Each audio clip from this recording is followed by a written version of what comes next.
Turn it up. It's Sports Day with Dan Day. It's the appointment here in South Florida. I want to be positive. I want to feel good. It's a Sunday fun day. How you doing? I am Dan Day, along with my cousin Vladimir Louison. We're going to have a fun day. But we also have to face some truths before we have this fun day. Hurricanes blew it. Straight up blew it. 21-point lead to Syracuse. Chance to go to the ACC championship game. Chance to win their first ACC championship. A chance to get into the college football playoffs.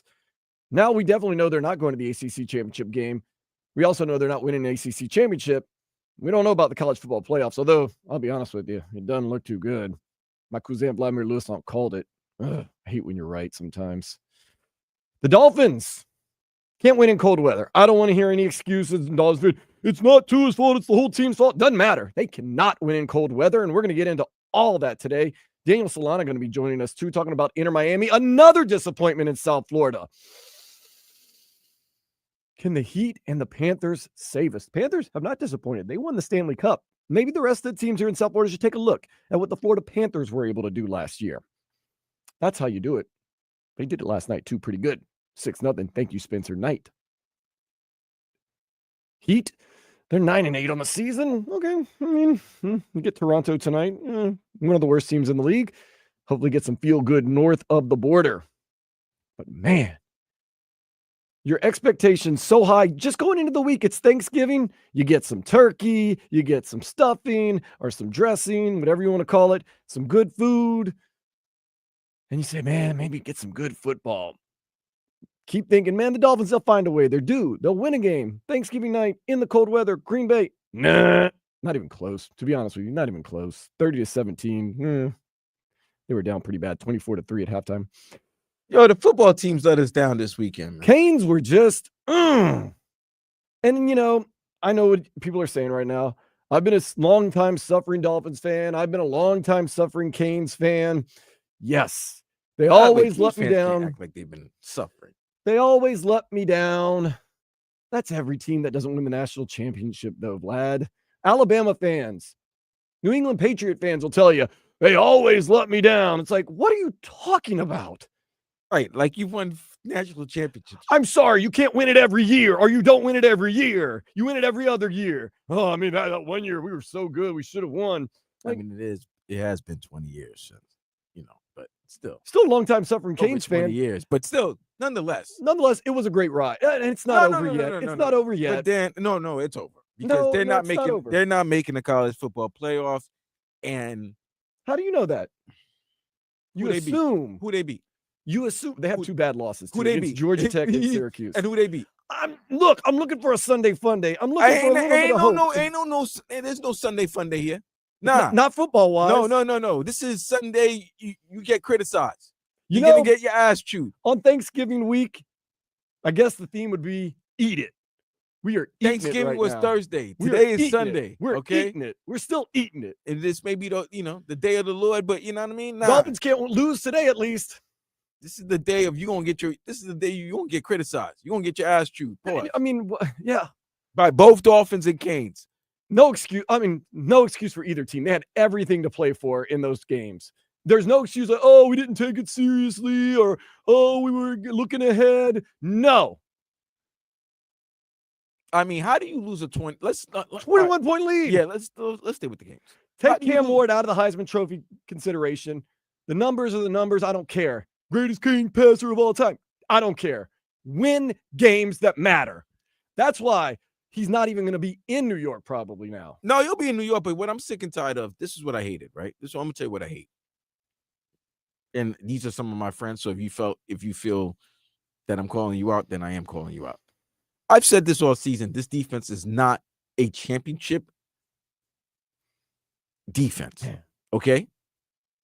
And then what I hear, oh, we'll just have to outscore them. Well, what happens when your offense can't outscore them? That's not a formula for success. That has never been a formula of success, okay? But, oh, no, they're winning 1-point games. Oh, what a great comeback against Cal. Oh, it's going to come back and bite you in the ass. This is a college football team. This ain't the NFL. You don't. Cam Ward is great. He ain't Patrick Mahomes. So, and you're not the Kansas City Chiefs. So don't think that Chiefs are a good defense. But that was the thing. That's the thing. The Chiefs have a good defense. All they want to talk about is Patrick Mahomes, Travis Kelce, Andy But what Reid. I'm saying the is, real thing is the defense is good. And then, so what I'm saying is, you can't just rely on the offense and think because you have an all-world quarterback, you need to get stops. You know what helps? Getting stops to give that quarterback and that offense back the ball so they can put up more points. But you know what happens when you can't stop an offense? That puts more pressure on that offense to continue to score. And if you get stopped, like you did in the fourth down, which I thought was a touchdown. On that last drive, you should have gone for it. And that was the other thing. Hindsight's 2020. No, they should have gone for it. Well, let me ask you, we didn't know Syracuse was getting those first downs. Kuzan, let me ask you this. Trust your defense. Kuzan. Wait, never mind. Exactly. Dan. That's what I was saying. You can't trust your defense. Dan, what made Mario Cristobal think his defense was going to stop that offense from not getting 2 to 3 first downs and milking the clock? I hate to be like this, not to pile on Mario Cristobal. Nick Saban, Bill Belichick, Andy Reid. I've seen cats go, wait a minute. You're not listening to me. John freaking Harbaugh last Monday night went for it at 4th and 1 at his own 18. John Harbaugh, Nick Saban, Bill Belichick, Andy Reid. Would they have kicked a field goal? And that's NFL coaches. Forget the NFL. We're not talking about we're talking about college. I'm just asking a coach in general. But that's professional. That's about Columbus I got High you. School. I got you. No, you're right. Man. I got you. No, you're right. They would have gone for it. But no, let's keep it in college because people are going to say, oh, why are you talking about the professional? Let's keep it in college. I'm talking about football. No, you're right, Kuzan. Tired of this, man. No. You know who would have gone for it? Me. The Alabama coach. DeBauer. You know who would have gone for it? Steve Sarkisian. Yep. You know who would have gone for it? Yeah. Rhett Lashley. Ooh, that hurt. You know who would have gone for it? That hurt a lot. Deion Sanders. This is another thing. Fun ride, by the way. Great job, guys. Another thing is, I really wanted to see Miami and SMU in the ACC championship game. It would have been like 1,000 to 999 final score. Damn. Can't play. And the reason why I didn't want Canes fans to get all hype, because this was exactly what would happen to you if you got into the college football playoffs. There were matchups that you didn't want to face. Let's pull back a little bit right now, Vlad, and be honest with each other. You know they were going to get manhandled. They were going to get pushed around in the college football playoffs. I mean, even a team like Georgia, who's up and down, would have probably Georgia's got defenders to. No, that's what I'm saying. Georgia would have put it on the Canes. Right, and they can run the ball.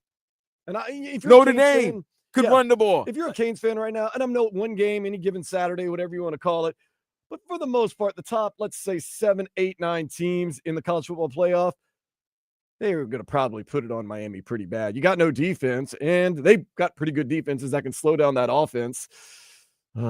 Congratulations, Xavier Restrepo, too. First Miami Hurricane receiver to have back-to-back 1,000-yard plus seasons in receiving. Starting to stay positive. What a dud by both teams. I don't know. Okay, let's play this one. Which one hurt more? The Canes hurt more because here's the thing, and I'm going to tell you why. For 2 reasons. One, it's fresh. It's fresh. That's not the reason it hurt the most. No, it hurts the most because it's fresh.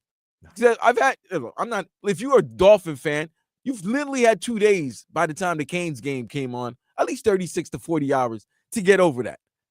You knew this is it, okay? You played with your food against Georgia Tech and lost, right? But you still control your destiny, right? That's the reason why. And not only did you control your destiny, you started off 21-0. That hurts too. But Dan, what did I tell you Friday morning after the Dolphins game day uncensored post game? What did I tell you about this game against the Syracuse? You said that it was going to be a shootout loss for the Miami Hurricanes. And you were right. I'll tell you why Miami hurts the most. 21-point lead. That's, bro. And it's win and you're in. When you're in. And not only are you in, But you're also in, like, you're not going to, I don't think they can make you go further down if you lose in the ACC championship game where you're still not in the college football playoffs. That's all you need. Once you get into the conference championship with the record that you did have, even though they're going to clown you about some of the wins, you didn't beat any, major ranked team, whatever. Nobody was going to care. If you got to the conference championship game, you're one of the two best teams in that conference, and the automatic big goes to the conference champion. But you played well enough that you're not going to go, I don't believe. If you lost in the conference championship game, I don't think you would go anything. I don't think you would go under 12. I mean, if you can't beat SMU, why should you be in the college football playoffs? But now, I don't see how. I don't see how, no. I don't like, and you're like, oh, well, this team got 3 losses. Yeah, but that team, like Alabama would manhandle Miami. Look, the college football playoff has eliminated that whole, they haven't beaten anybody, because if you go undefeated, you can prove it in the college football playoff. So I don't want to hear any more of that, the McCains didn't beat anybody all year long. I don't care about that.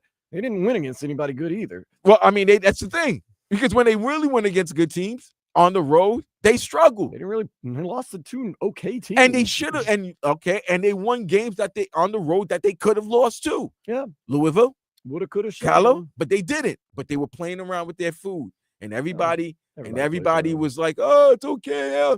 And then what happens now? Look at us now. Now, I guess you still hold on to all hope that you can make college football playoff. I'm just saying, holding on to hope. Your only other hope now is that you can finally win a bowl game after all these years. It's been a very long time since the Canes have won a bowl game. So the reason the Canes... Yeah, but here's the thing. If they don't make the college football playoffs, are these players that are NFL bound? Okay, then. I mean, Cam Ward might play. They say he's a good leader. I wouldn't. I mean, I'm not. I wouldn't. Already paid. The last payment's already in. I mean, no, man. I always remember what happened to that linebacker from Notre Dame. I remember the quarterback from Ole Miss, too. Got hurt in the Sugar Bowl. Oh, he got, well, yeah. And what's his name? I forgot his name. His last name was Smith. But for Notre Dame, he was going to be a top 5 pick, and then he played in the Fiesta Bowl and cracked his leg, and then he was never the same. He didn't get drafted by the Cowboys in the 2nd round. But think about going from a top 5 pick to a 2nd round pick who had to take a year off to recuperate. I know. Kind of like Tua Tagovailoa trying to make magic plays up 31-0 against Mississippi State before halftime. Nonetheless, it hurts the most because you're up 21-0. You had everything to play for, win, and you're in. The Dolphins, they always lose in cold weather. They already had a pretty bad record. Kind of eliminates them from really playoff contention, but it wasn't winning, you're in. It wasn't quid pro quo. Dolphins still can get in, bro. Oh, Vlad, I know. No. Listen, no. So the Hurricanes can go to the playoffs. The Dolphins can go to the playoffs. And everybody else. Dan. Let me finish. The Dolphins can get in the playoffs. They'll still lose, but they still can make the playoffs. That loss hurt because you were on a 3-game winning streak and you were finally gaining some traction. And like I always say, there's context in losing. And the fact of the matter is, in that first half, that offense didn't do anything, and the team wasn't tackling. So it was a total team effort, and then Malik Washington fumbled. Real quick. But Malik Washington muffed. Well, yeah. He muffed. It's what they call it. He muffed. He muffed. Okay, I'm going to ask you a hard question. But will the Dolphins make the playoffs? Come on. Will they make the playoffs? No. Okay. I was going to say, because if you said yeah, I was going to make you open up that Hard Rock app and put a bet in. No, I would, but I would. You know I would. You know, I'm a you don't believe they're making the playoffs. Making the playoff, but I'm gonna go by something you told me on Thursday. Okay, they make the playoffs. So what are they gonna do? Exactly. So that's why my thinking.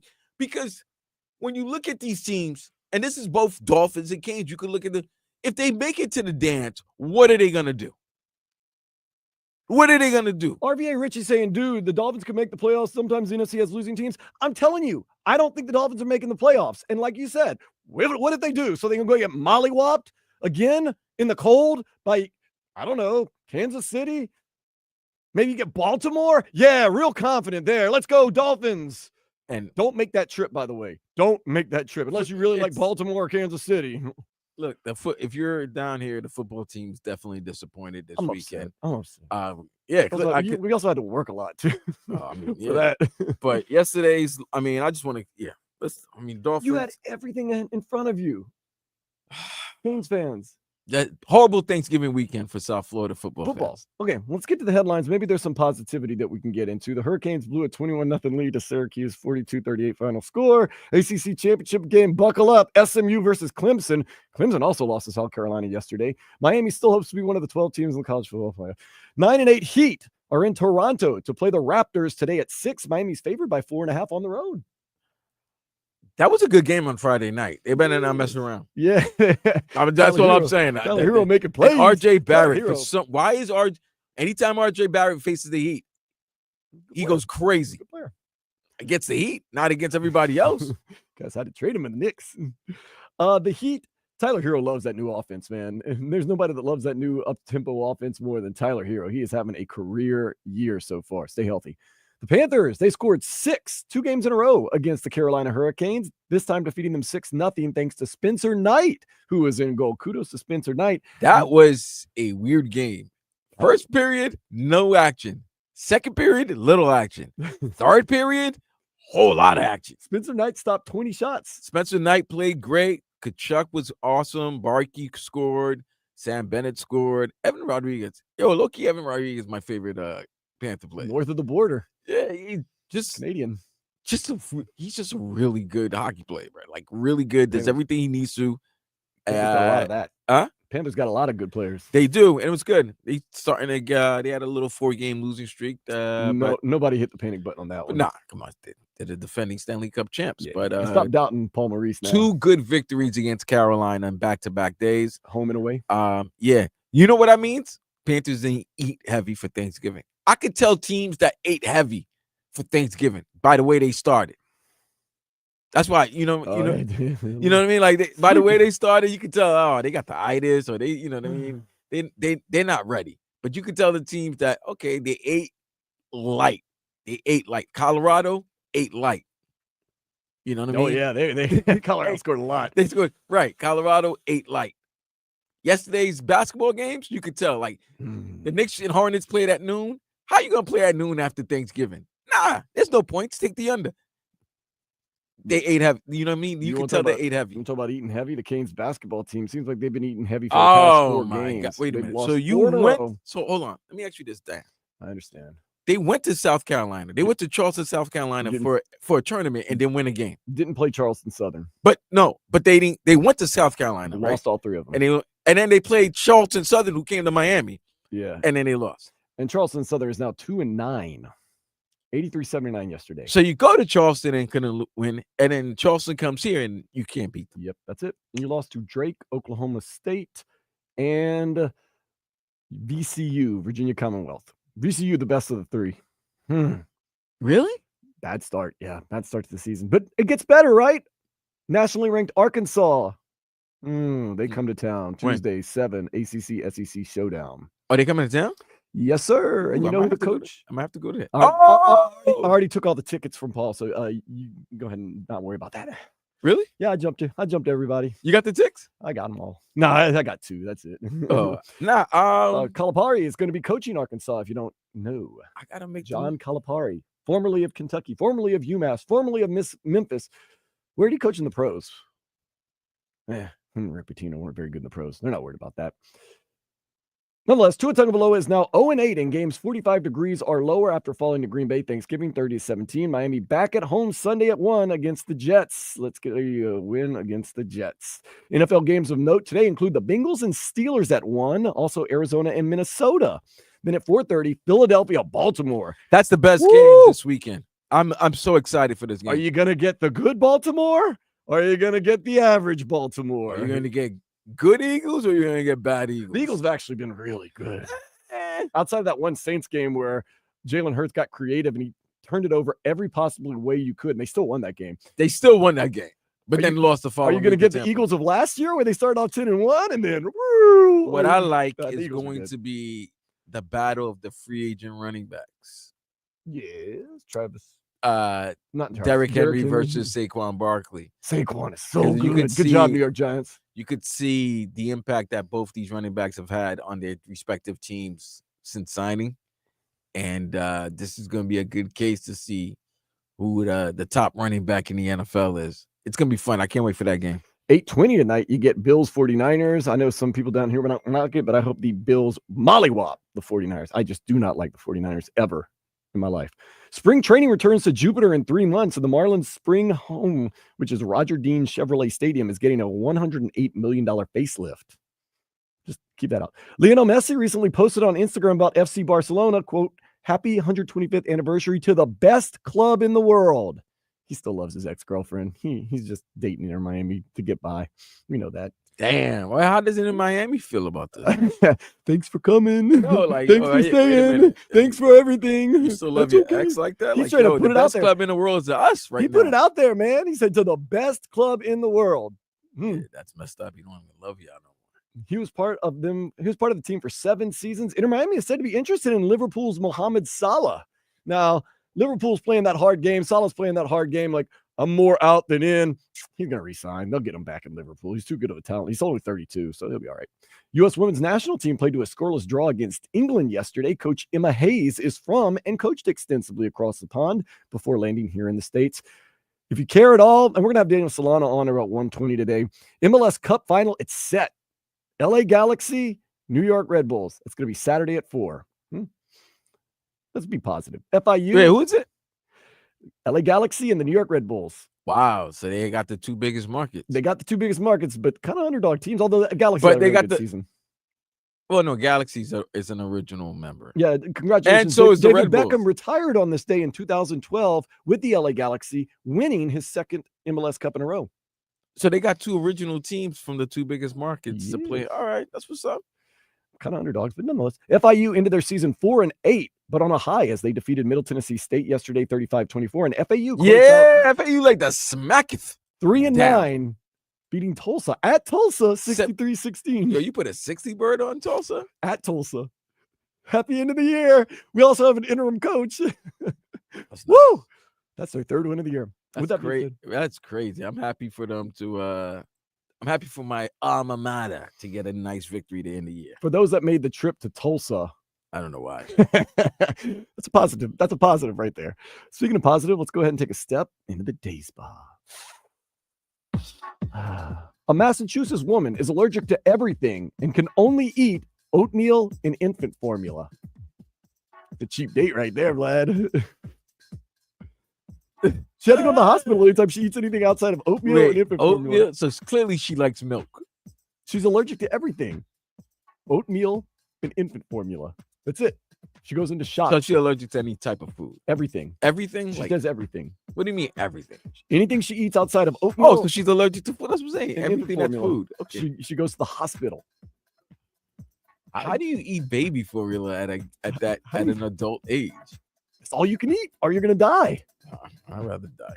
You'd rather die? But I mean, like, imagine, like, you want to go out and you're like, yo, what you feel like tonight? She's like, oh, I can't. Let's just sit inside. I'm gonna eat some oatmeal. I don't gotta worry about Thanksgiving food for her. About no food for her. You see my credit card bill. She got Similac stuffing. Just got a text about tonight. I've been spending so much money on food. I don't even know what's going on, and I don't even eat. We're going to talk about those Miami Hurricanes next. The nation is starting to respond about the Canes, saying, I told you so. We're going to have to eat it like we've been doing all week long, Thanksgiving week here in South Florida. This is Sports Day on 560 WQAM.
So the Canes did not do it, losing yesterday in a win, and you're in ACC championship game. 21-point lead blown to Syracuse, 42-38.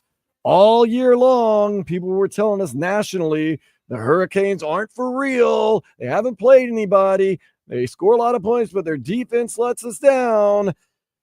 And yesterday was kind of evidence of that, although I don't believe that's totally true. And one of my favorite people, and I'm being very sarcastic right now, Paul Feinbaum, one of the first people to weigh in on the Hurricanes after their loss. All right, Paul's in for Paul in or Paul out. Let's get to Miami, Paul.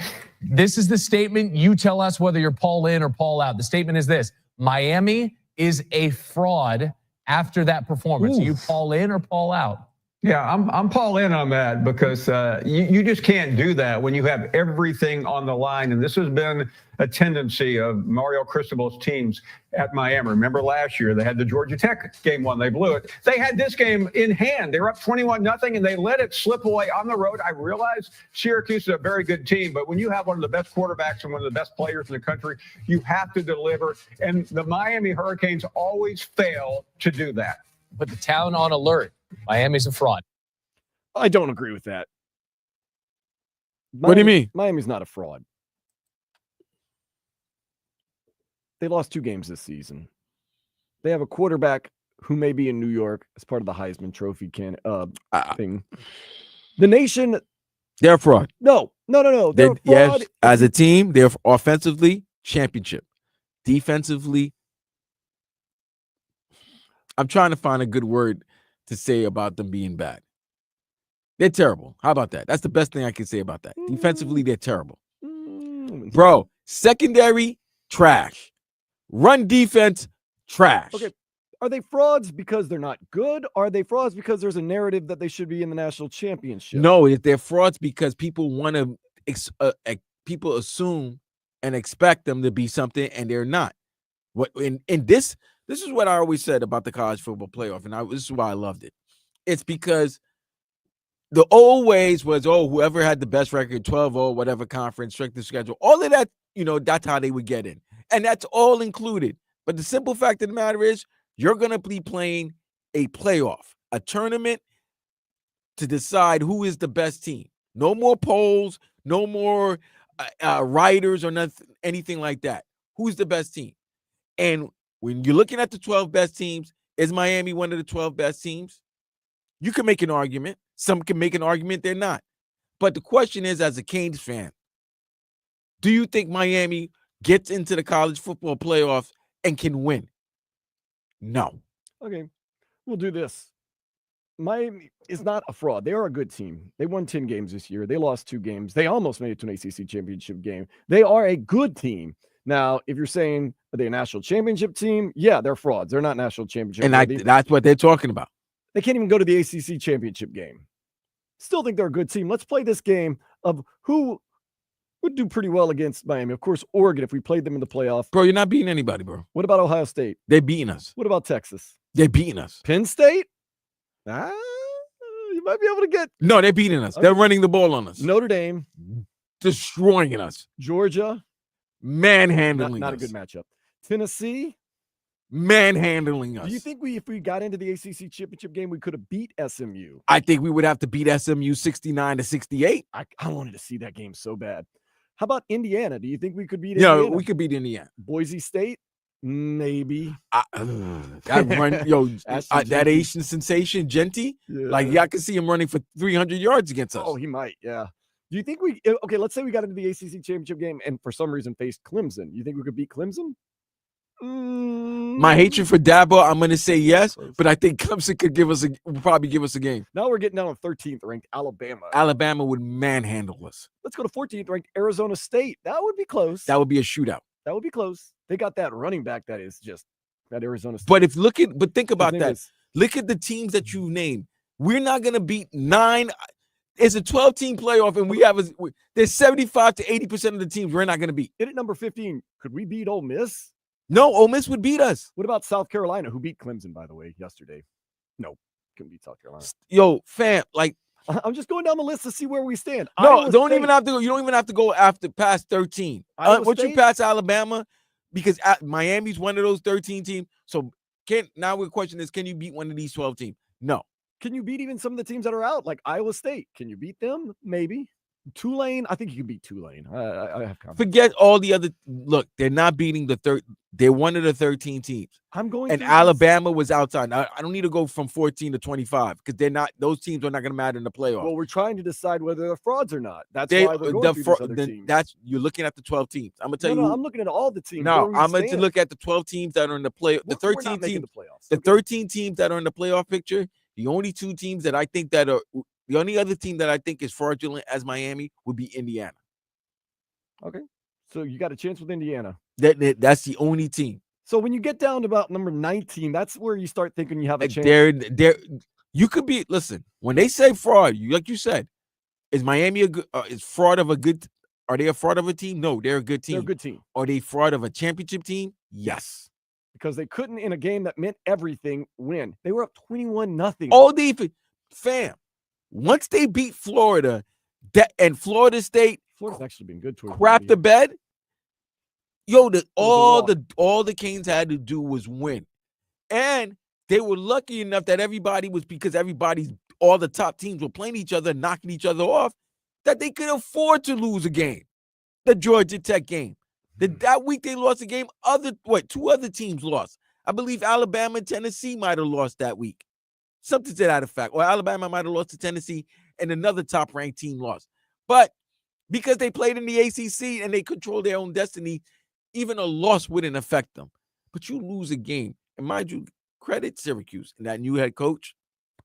Done a wonderful job. And that's why I thought going up 21-0 and beating Syracuse, who had already won 8 games. They won 8 games, which was a great season for Syracuse. So beating an 8-win team would have been big. And the fact that you actually showed, we went on the road in a game that really mattered, and we won. 21-0 lead. And I looked at the score, and I'm like, Syracuse is still in it. You know why? Because our defense can't stop anybody. And first play right after they scored 21-0 was a bomb to the receiver. And the receiver, they couldn't even bring the receiver down. 3 plays later, it's 21-7, and then all of a sudden it's a game again. As the college football playoff looks at the teams they're going to invite to the 12-team playoff, how can they justify inviting a Miami team that just lost a game and can't even get into their conference championship game? They can't, and they can't justify it. And I don't want any Canes fans to go, I didn't let Alabama in, and then they got 3 losses. Bro, Alabama lost on the road just like you guys, but you know who they lost to? They lost to real teams. I don't want to hear that. You lose your right to criticize who's in the college football playoff because you had it in the palm of your hand and you let it slip away. So Hurricanes fans, don't give me, that's not fair that the SEC gets this. You know what's not fair? You losing that game yesterday. 21-0. Up 21-0. Fam, no more. I'm sorry. If you really a team, if you really one of them ones, that's a mark. It's like 48-0. It's a 48-24 victory for Miami. Let's talk about my LSU Tigers, who yesterday got up big on Oklahoma. 21-0, 37-17 they won. That's what, I mean, not that LSU's a real team, but that's what teams do. But that's it. You had them up 21-0, you stuffed them now. It's over. You choke them out. That's it. So I don't want to hear, well, it's not fair the SEC and the Big Ten have 10 teams on there. Who cares? You know what? You could have controlled your own destiny, you had it bro. all in front of you. You controlled it, and you had All a in front 21. of you. I'm sorry, fam. When you control your own destiny and you start off 21-0, I felt bad. Did you see all those Miami Hurricane fans that had to brave that nasty weather in Syracuse and went up to the Carrier Dome? I don't think you want to listen. I've been to the Carrier Dome for a Miami Syracuse game during Thanksgiving weekend. Beautiful. It's not beautiful. All right, city of New York is great. Upstate New York, not so much. But those Canes fans went up to Syracuse and they were happy. They were excited, like 21-0. They were about to see history, knowing that they were probably going to go to Syracuse, right to Charlotte this Saturday to go see their Canes take on SMU. You know what's nasty work? You want to hear what's nasty work? You know what just pissed me the hell off right now? You know what's nasty work? That SMU is going to win an ACC title before Miami Hurricanes have ever won the ACC title. How about that? And The little kid that just wanted to be a part of the party. The little kid that said, we'll take $0 from the conference. Just The let us orphan. in. The Just orphan. let us in from the cold. The We want to be a orphan. part of this. We'll do anything. No money ever. Annie Lashley. And they're going to come in there and win your championship. Annie Lashley and his SMU Mustangs, who nobody wanted. They were just wanted to be accepted. Somebody accept us, please. We'll take $0. They're taking 0 from the ACC, and not just this year. For like the next 3. 10 years. Oh my God, is it 10 years? Jeez. 10 years. Decade of nothing. Guess what, though? They might have a trophy. And No. guess who doesn't have a trophy? Guess what, though? They might win a trophy. And guess what? They're going to the college football playoffs. In their first year in the ACC, taking $0, they can win more ACC Not Florida championships State. than the Miami Hurricanes have ever won. Not Virginia Tech. Not Pitt. And definitely not University of Miami. But SMU this year. SMU 1 year in the ACC, and they possibly can have one more ACC championship than the Miami Hurricanes. I'm disgusted. I'm really disgusted. I really wasn't that mad until we started talking. No, thing because out, when man. you break it down, bro, like this, listen, I'm infuriated now. I'm infuriated because if you looked at when everybody watched the game, if you look at the box score, you would think, oh man. And I can't really blame the offense, except for the one fact they didn't score in the last possession. They had a turnover too. Oh well, yeah, I mean, and then that happens. That hurts because your great players unfortunately made a mistake, and that mistake was pretty much the game winner. That was it. Miami, the fumble, the Xavier's fumble. Yep, That was it. Fumble picked up, scoop and score. That was it. Miami, you have no one to blame but yourself. That's it.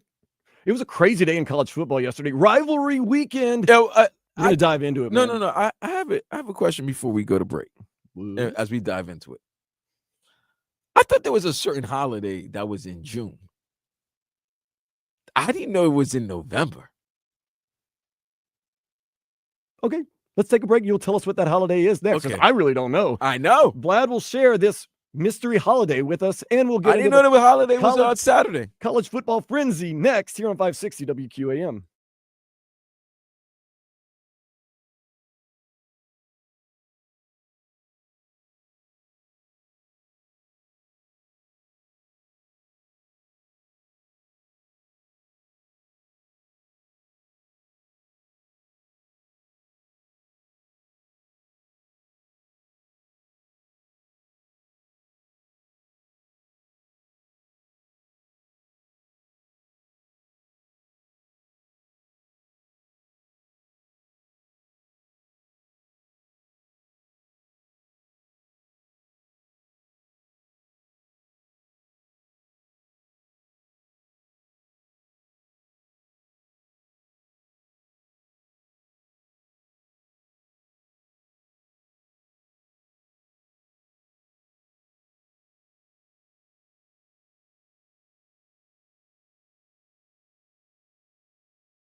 and make WQAM your favorite station.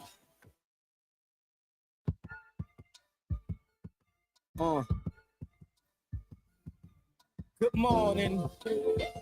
Before we went to break, my cousin Vladimir Louison told us that there's a holiday, a mystery holiday that happens at a different point of the year. But tell us about this holiday that you're talking about. So Dan, I always thought that this holiday was in June. Okay, Specifically I'm trying June. to think of a holiday in June. Yeah, it's not really a major holiday. It's a major holiday for certain people. Yeah, it's for those that served.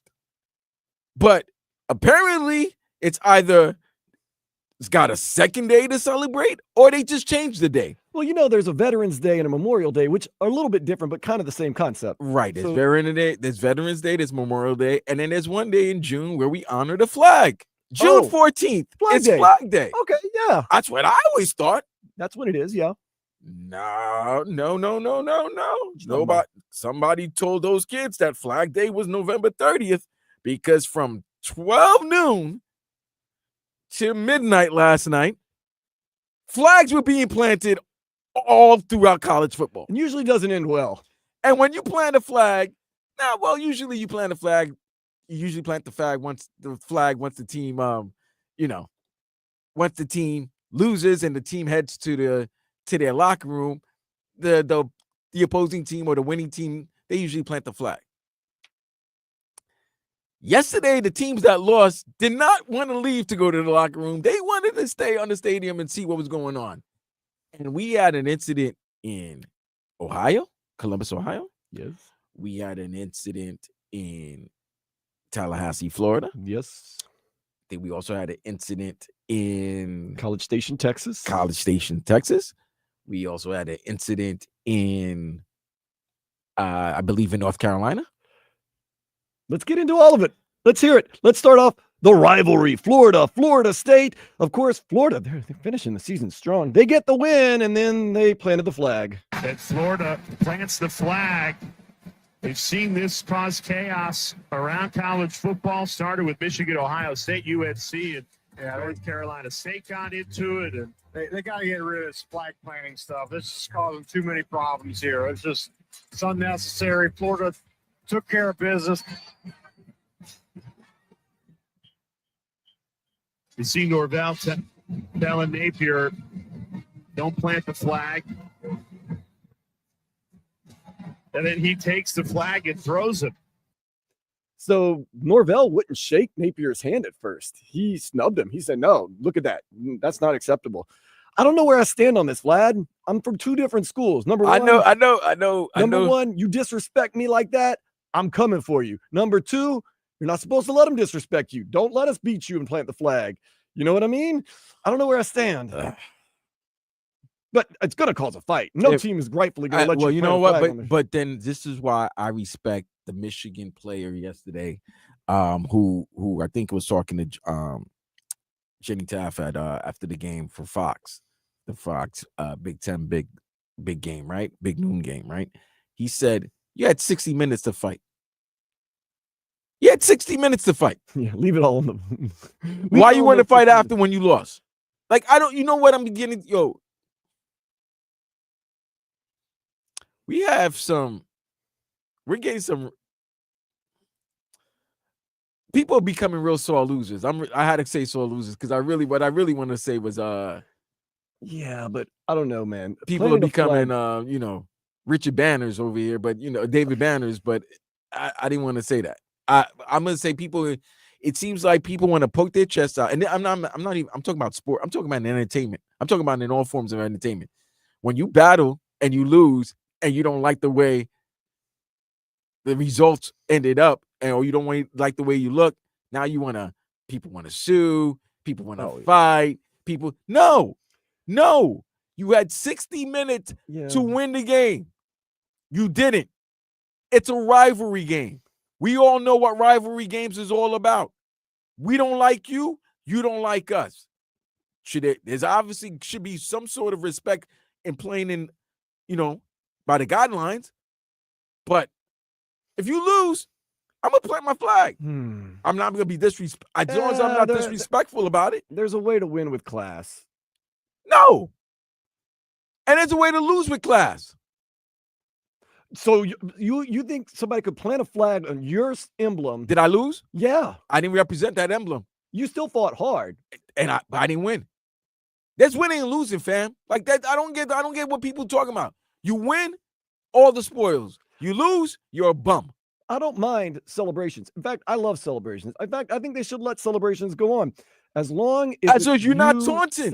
That is taunting. No, it's not. I'm planting my flag in the middle of your field. I'm not going to you and planting the flag in front of you. I'm planting the flag on the field.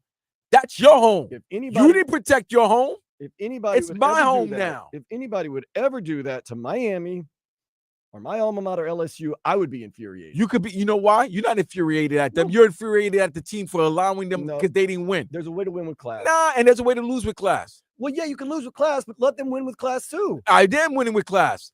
I'm celebrating with my. So why is it causing fights? Because they're sore losers? Yes, because oh man. So if somebody beats you, they have the right to say something maybe negative about your mother because we beat you. We have the right. How is that being negative about mother? No words were being said. I'm just planting my flag, showing that it's my team won. It's an action. My flag, a flag that's already been brought into the stadium after I scored touchdown to do points. Flip off the other team or to make. I'm not saying gestures? no. You don't do that. That's not a dirty gesture. Planting a flag on someone's emblem is pretty dirty. Yo, fam, I could do something with that flag that could make it really a dirty gesture. I don't know if the losing team would be willing for that. Okay. I could tell them that they ain't got the big enough with the flag. So me planting it is actually being really nice. Guess what? You win next year in my stadium, you can plant your flag. See, 10 out of 10 times I'm fighting you if you plant a flag on my That's crazy, bro. Like everybody fighting over a flag. Like, yo, y'all wilding. Like, do better. Don't get your ass beat. After the game, Billy Napier talked about the whole flag planting situation. Obviously, what happened there at the end of the game is not who we want to be as a program, okay? And it's embarrassing to me, and it's a distraction from a really well-played football game, right? So I want to apologize on behalf of the entire organization just in terms of how we represented the university there. We shouldn't have done that, and we won't do that going forward, and there'll be consequences for all involved. Billy Napier seems to be apologetic for what his team did. I don't know. I think it's fine if you do it, but just there's going to be consequences. That's all. And what's the consequence? So I planned okay, that's on you, being a sore loser. So just give them free reign to do what they want in your stadium if they beat you. Fam, I just beat you fair and square in a 60-minute battle, okay? I didn't eye guard you. I didn't hit you in below the belt. I didn't do any. I played the game. You played the game. There was a winner. There was a loser. If I won, and I won in your home turf, your home court, I'm playing the flag, especially in a rivalry. All right, we got you. We had another rivalry yesterday. Texas A&M. Texas defeated Texas at College Station. And at the end of the game, the Texas players started doing some rowdiness around the emblem. And Steve Sarkisian said, The Longhorn celebration continues. It'll be a 100-mile trip. Good job by Sark. Off the logo. Here we go. Yep. Off the logo. No need for that. We can celebrate in other areas. That's how you handle that. Police are up. There you go. You know, this is what I hate about it. And this is what I hate. Because, you know what they'll do? They'll promote. They'll show all of that to promote the game and hype up the game. And then when it happens, no, we don't want that. Stop. That is a little bit of oxymoron that they would promote it all the time to make you watch, and then they don't want you to do it. It's right. Like stop. Because I watch College Game Day. You were showing all of that. You were showing all the previous battles and how raunchy and rowdy it gets. Yeah, because you saw Ohio State, Michigan all week long. You even talk about, well, this rivalry began because so-and-so and so-and-so had him. Like, you know what I'm saying? This is where Gig'em and Go Horn, like, this is where it all began. So you're going to give me the foundation and tell me about the hatred and all of this to get me hyped up. And then when it happens, you're going to tell me, no, you don't want that to happen? Yeah, kind of really hypocritical. One more thing real quick. There was no flag planting yesterday in Syracuse, New York, but the fans were all over the field. A star in Syracuse. Syracuse. The Orange come from 21 down and take down Miami. They've been playing football here at Syracuse since 1889. Today, the biggest comeback win in program history. 42-38, the final. Damn, they must have Jim Brown. They would never trailed when Jim Brown was running the rock. No, Probably not. never that big. That was a bad loss. Fans had the right to rush the field after that one. 21-0. Nasty work, bro. 21-0, and all you have to do is hold on to go to the ACC championship game. Couldn't do it. Up next hour, Daniel Solana going to be talking about Inter Miami, another team that crapped the bed here in South Florida. Sunday Fun Day, 560 WQAM.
Back at it on a Sunday. I am Dan Day along with Vladimir Louison.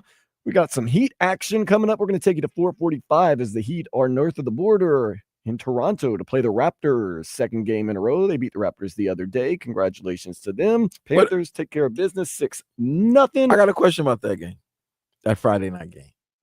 Did you like how it ended? Yeah, I like how it ended. Did you like Jimmy and trying to give Bam that triple-double? I like the stat stuffing, man. That's always good to me. I don't know about that, man. No such thing as cheap wins. That was a cheap triple-double. No such thing as cheap triple-double. Yeah, that was a cheap triple. Because all the other ones, they count for something too. I don't mind it. Look, your guy about to get a triple-double, put him in position. Right, but he earns it. I don't know. It was a cheap one. The NFL has started. We got Pittsburgh, Cincinnati going at it right now in a vital game for Cincinnati to keep their playoff hopes intact. We heard about that on Thanksgiving with the Dolphins trying to keep their playoff hopes intact. Now that is about as illegal of a hit as you can possibly have for the Cincinnati. And you also got the Cardinals and the Vikings guaranteed to be a close game because every Vikings game seems to be a pretty close game. Nonetheless, we'll get to it, man. Let's get into some headlines real quick because we have Daniel Solana coming up in just about 10 minutes from now. Let's do this headlines. The Hurricanes blew a 21-0 lead and fell to Syracuse 42-38. It is the largest comeback in Syracuse football history. That is not a good stat. They will not play in the ACC championship game. Instead, it's going to be SMU and Clemson. Miami still hopes to be one of the 12 teams in the college football playoffs. What do you give percentage-wise a chance that Miami slides into that 12th spot, Vlad?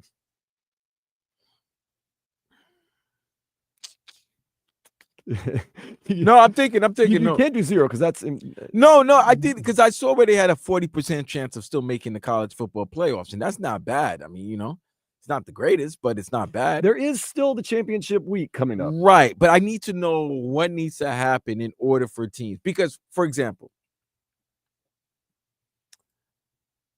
if Clemson wins, does that mean 2 teams get into the ACC? People have been arguing this, and I honestly can't tell from you. The ACC? I honestly can't tell you.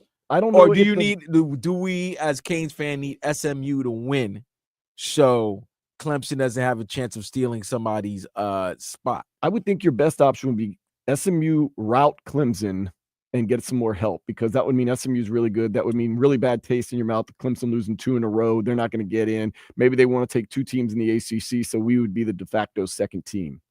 So it would actually behoove us to not be in the ACC championship. All right, so Clemson is 12 right now. Yep. So Clemson. So what's Miami? Has the rankings come out yet? I have not seen them yet. Let me see if the rankings. We looked at them earlier, and they were not out yet as of about an hour ago when we went through the whole ranking system. Went through the AP at least. So we'll see. I give them about a 40% chance. Yeah, 40% chance. It does really depend. Like these are matchups. You got Penn State at Oregon. Those 2 teams are going to the college football. They're going to the college football playoffs. SMU, Clemson, the winners are obviously going to the college football playoffs. Georgia, Texas, the winner. Those 2 teams are going to the college football playoffs, and the winner between Iowa State and Arizona State is going to the college football playoffs. The winner, maybe right? Not both. So we know that the SEC, ACC, Big 10, Big 12. And what's the other conference? The AAC? Yeah, that's the Boise one, right? No, that's Mountain West. Yeah, but they would have one of the Boise's going to be one of the top 5. Yeah, they have by the laws and all that. Right. Get in. So I don't know. We got to wait and see. We'll just wait and see. I don't know. I think Clemson might be the team that's going to affect Miami's chances of making the college. So if SMU can just go out there and Rhett Lashlee can do his old school a favor. If Rhett Lashlee, because what's SMU's record? They would be what, 12-1? Yep, they have 1 loss. They had 1 loss, right? And that 1 loss was to who? I want to say it was like Boston College or something like that. I mean, I can look it up. That's not a problem. But they would only have 1 loss, but they would be the highest. Not only would they be the ACC champion, but they're the highest ranked ACC team in the college football playoff. So if they win, they might give Miami a chance. I think you want SMU to just steamroll.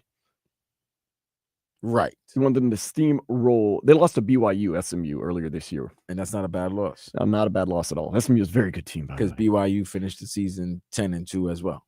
that final score, if SMU, of course, this is all ifs because Miami didn't win yesterday. SMU, Miami could have been like 59-54. The over would have wanted been, it. the over would have been ridiculous. Oh man. 9-8 Heat are in Toronto. They play the Raptors today at 6. Miami favored by 4.5. The Panthers scored 6 goals, 2 games in a row against the same team, the Carolina Hurricanes, this time defeating them 6-0 thanks to Spencer Knight in goal. Next up, Pittsburgh. You got the Penguins Tuesday at 7. NFL games going on right now. Very excited about the couple games that we have, like the Bengals and the Steelers, the Cardinals and the Vikings later on today. Philadelphia and Baltimore, that's going to be a heavyweight bout. I think Philadelphia is the real deal. Baltimore, I need to see a little more consistency from them. 8:20, you get Bills 49ers, and we'll see how that goes. Canes basketball team, they are at a very low point in their season, losing 4 in a row. They fell to the 2-9 Charleston Southern team, 83-79 yesterday.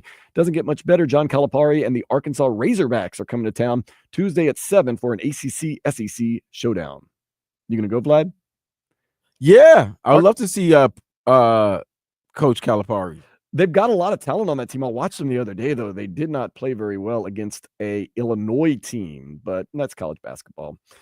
Lionel Messi recently posted on Instagram about FC Barcelona. Happy 125th anniversary to the best club in the world. It doesn't bother me. I just, come on, man. Can't send your ex birthday messages, can you? Public messages, too. Although private, Nonetheless, he was part of the team for 7 seasons. They brought him up when he was like 14 years old, so he kind of has an affinity for him. Inter Miami, we're going to talk to Daniel Solana next and kind of figure out what's going on with those guys. MLS Cup final is set. Remember there was a time when we thought Inter Miami, they're going to make it to this MLS Cup final. No worries. Nope. It's going to be the LA Galaxy and New York Red Bulls Saturday at 4. It would have been a home game for Inter Miami, too, if we'd have made it to the MLS Cup. Oh, the finals here? No, it would. It would have been because they would have they would have been hosting. Okay, yeah, because they were the highest seed, right, and whoever's the higher seed gets the home. So LA Galaxy now gets to host. Right. Okay. FIU, they ended their season 4-8, but on a high as they defeated Middle Tennessee State 35-24. FAU closed out at 3-9 down in Tulsa, 63-16. I just can't believe, Vlad, you didn't make the road trip to Tulsa for a 2-9 FAU team against Tulsa. Shoot. Have you ever been to Tulsa? No. I've talked to record reps, through the years working in the music industry and radio and everything, like guys that travel across the country and promote records. And, you're in New Orleans and they're having a great time. And you're like, where's some places that are really dull? They're like, oh, every place is cool. I go, what about like Tulsa and Oklahoma City? They're like, oh, man. So, yeah. I don't know, though. Maybe Tulsa's got some hidden gems. I don't know. It's hidden. That's an odd trip to make, though, if you do make it. I don't know. Tua Tagovailoa is now 0-8 in games 45 degrees or lower after falling to Green Bay Thanksgiving 30-17. Miami is back at home Sunday at 1 against the Jets. Later in the show, there was a recent former quarterback that theorized what Tua Tagovailoa's problem is in the cold, and we're going to kind of dive into that. But right now, what we need to dive into is the day spa. Vlad, you're a Starbucks guy, right? I always see your Starbucks cup. I like all coffee. Dunkin' Donuts, Starbucks. I don't know, gas station coffee. Starbucks should show me love, man. And I promote them all the time. Starbucks, man, gives you that rush. I love it. It's like a high. But nonetheless, we're not talking about Starbucks right now. We're talking about Dunkin' Donuts and social media influencer Nick DiGiovanni. Do you know Nick DiGiovanni, Vlad? No. Who's Nick? Nick DiGiovanni and Dunkin' Donuts teamed up to make the world's largest latte. 276 gallons of coffee was served in an 11-foot tall cup. To me, that's my daily intake right there, bro. Starbucks better. Nothing helps that hangover more than 276. You heard me, Starbucks? I said on the national radio, you're better. Unless we have a Dunkin' Donut deal, then Dunkin' Donuts, you're better. You pay us, we love you. Pretty much. We don't pay Daniel Solana, therefore he's not beholden to us. But we love him. He can come on and say whatever the hell he wants about Inter Miami, about the Miami Hurricanes, about the Miami Dolphins, and he's going to do just that next here on 560 WQAM.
Listen to us live or on demand and use the rewind feature to go back and listen to any part of any shows you might have missed. Are you working? What kind of work do you do? It is a Sunday fun day here on Sports Day 560 WQAM. The reason it's so fun, we got Daniel Solana coming in, talking some expertise, not just about Inter Miami. We're going to get to Dolphins and Hurricanes too. But first, want to say hello. Happy Thanksgiving, or should I say Happy Thanksgiving. Happy Thanksgiving, fellas. And I don't know if it's a happy weekend or not. You know, at least the Heat salvaged some hope for Miami sports this weekend with their win. Today's not over. Today's not over. The I know. over. I know they got a game at 6, but other than that, Panthers. Yeah.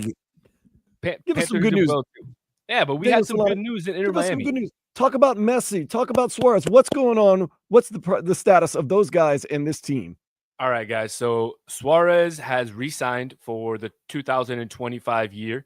A lot of folks are not happy about that. Obviously, I'm excited. It's kind of crazy to think that a 20 goal scorer, obviously he's going to be a year older. His knees are going to be, a year older as well. He played a lot of games this year, but hey, he responded. So as a soccer fan, you got to be happy. You got to think that this is the positive move for the team. And then Messi news. Inter Miami is currently working on a extension of Messi's contract through 2026. So Jorge Mas has come out and said their goal is for Messi to open the new stadium, to open Miami Freedom Park, and he's doing whatever he has to do to get that done. So be on the lookout for some news on Messi re-signing through 2026. Let's talk about some other sexy names. Neymar is still coming here, right? Eventually? I'm not sure, man. So there's a lot of complicated stuff going on right now. Obviously, it was rumored he was coming here. Last time we spoke, I had said, in my opinion, he was coming here. It just depended on if he was coming in the winter or in the summer. News came out from Cesar Merlo, who is a very respected transfer window guy, kind of like the Fabrizio Romano of the South American transfers. And he said that it was a done deal, that Neymar was going back to Santos, which plays in Brazil, and they actually just went from the B division to the A division, so they needed a big splash, a big signing. So apparently he said it was a done deal. Now Neymar's camp has come out and said, I don't know, there hasn't been anything that's a done deal. So nobody's spoken to anybody. So of course, you know how it is in the soccer world. It gets a little cloudy when, big names start getting thrown around and there's a lot of teams involved. So look, I'm assuming if this guy's reporting it, he's going to Santos. But hey, we can always hold out hope. There's another big name that's been lurking around Miami. Yeah, I was about to ask you about that. So it's not going to happen, but go ahead. Let me go 2 questions here. Well, first question. Well, no way. Let's go this part. A certain Mr. Jaime Rodriguez, was it right? James Rodriguez? He's being rumored to come to being very interested with Inter Miami, and I think that would be a great signing. I think that would be a great signing and a great acquisition. And the second question, because last time I saw you was at the cigar, the whiskey and cigar event that we had, and that the day before was the news that Javi was coming to become the coach of Inter Miami. And I looked, I had a good conversation. I'm like, Daniel, things were happening that were not liked, or things were happening. There was some type of friction going on with the upper management or something for this type of firing to happen that quickly and they made sure they did it. So they did it during like a heavy sports week in South Florida that it went right under the radar. But if you're a sports fan, if you love Inter Miami, you love football, that's not going to slip past your radar. You're going to wonder, why did this happen? So those 2 questions: any chance of getting Jaime, and what was really the reason that Xavi became the head coach, and there was a firing of his the former head coach. All right, so let's start off with the easy one. Obviously, James Rodriguez, big time Colombian international star. He's been rumored, a lot of accounts on social media saying that Inter Miami is crazy about him. I'll give you my personal opinion. When he plays for Colombia, he's a star. I mean, he's unbelievable. But his club record has shown to be, extremely, extremely poor after he had a couple years, one good year with Real Madrid and then one really good year with Bayern Munich. Other than that, his club career has been very, very, very mediocre. Now, obviously, it's rumored that he likes to have a good time. He likes to party. Does that mix well with the Miami, kind of nightlife? Yeah, absolutely. But what kind of player are you going to get on the field? Look, I remember back in the day when Miami FC, the original Miami FC, had just started, and they made a huge signing by the name of Romario. If you guys remember him, huge Brazilian star. Yeah, he was 40 years old, but the guy was partying, not coming to practice, showing up to the games. Mind you, he was still better than everybody else. And if you put it on his foot, he was probably going to score. But is that the type of atmosphere that you want to bring to the young players? I don't know. Now, if he's willing to change and he's going to be the James of Colombia, I'm all for it. Why? Marketing wise, this is fantastic. You're going to fill the stadium with a lot of Colombian folks who love to see James. Let's not be, let's not put it to the side. Good looking cat, probably going to get a few females out there as well. So look, in terms of marketing, it hits every single point. It's a grand slam for Inter Miami. Now, in terms of actual football, soccer, and things like that, could he coexist with, Messi, Suarez, Busquets? I think he can. But what type of player are you going to get? And that's really the question. The big question mark is, are you going to get the Colombia James, national team Colombia James? Or are you going to get, the club James, who's been extremely mediocre and has had issues at every single club that he's gone to? Because they've been saying, there's players that played with him when he played in Brazil, and they came out and said that he was lazy. He would come to practice, show up late. He didn't really want to practice. He was more just a game player. And, is that the type of guy that you want around, the young core that Inter Miami has put together and that they focus so much on? Big question mark there. Now, here comes the spice. Here comes the spice, fellas, because since you and I talked, Vlad, I got a lot of inside information. Talked to a lot of folks. So let's start, back in June, July. I have good sources that have told me that there was a confrontation between Jordi Alba and Tata Martino in the locker room, where things were said between, player and coach that I cannot repeat on the airwaves because we'll have to dump everything. So things were said, and from that point on, the locker room was a little testy. And then, I was told that about a month and a half left with the season, Tata Martino just completely lost the locker room. The older players were just not buying into his tactics anymore. And he was just kind of tired of the whole thing. So he had already decided, right after the New England game, regardless if they won the MLS Cup or not, he was going to retire or step aside. And then the interesting part is here, guys. I don't know if you read, but Inter Miami used AI to choose their next coach. And so what they did was they put a bunch of different stats, bunch of different analytics, data points, everything from, the roster that they currently have to the roster that they want to have to the playing style that they want to play with, things like that. And they allowed AI to give them a list of, I think it was like 45 or 50 names. And then they narrowed it down to the top 5. Funny enough, one of the guys who was, and I've been told was number 1 on that list, is Javier Mascherano, who, as we have spoken, Vlad and Dan in the past, and a lot of folks know, Javier Mascherano does not have the resume of a coach who you would expect to be coaching this team. But so when you say AI, you mean Messi, right?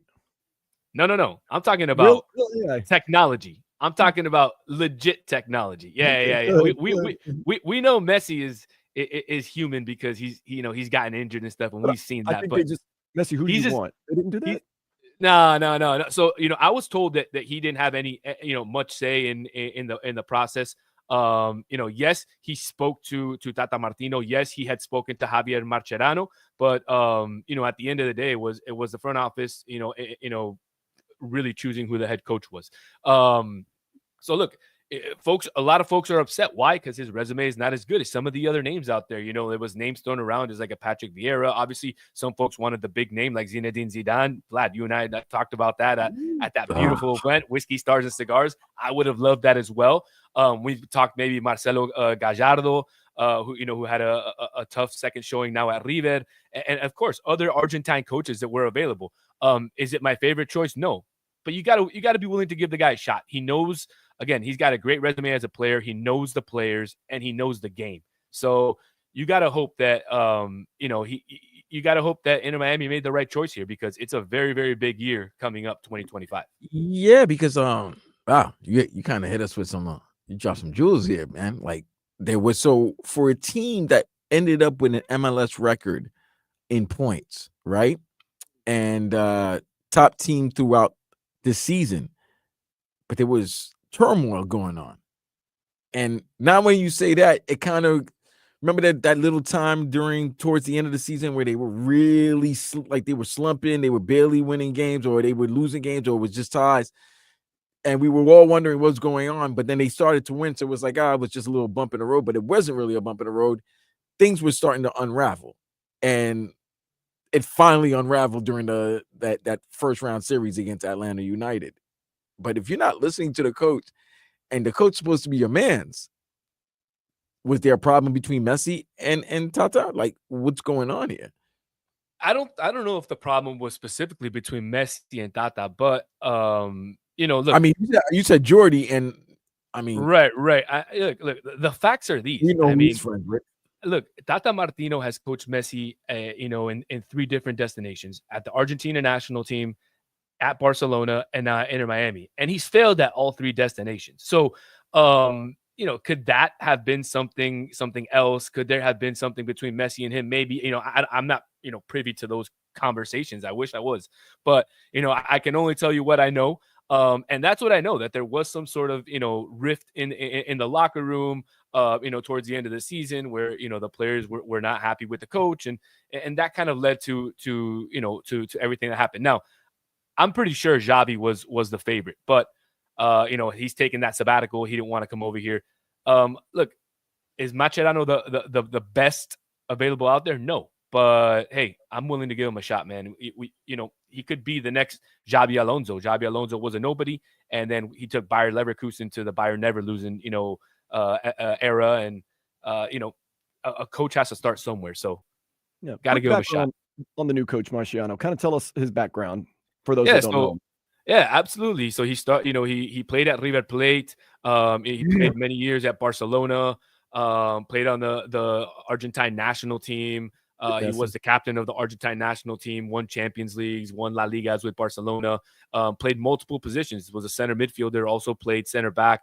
So he's seen the game in a lot of different places. Now, as a coach, he's been an assistant coach in the under, the youth areas in Argentina's system. And then he coached the U20 national team to basically a complete debacle. They didn't make the World Cup out of the South American tournament. Then they ended up hosting the World Cup, so they got in, and then they didn't end up doing that well anyway. So that's why folks are down on him, because of what has happened in his coaching career. But look, he's got experience, man, and again, we got to give him a shot. So I'm willing to give him a shot.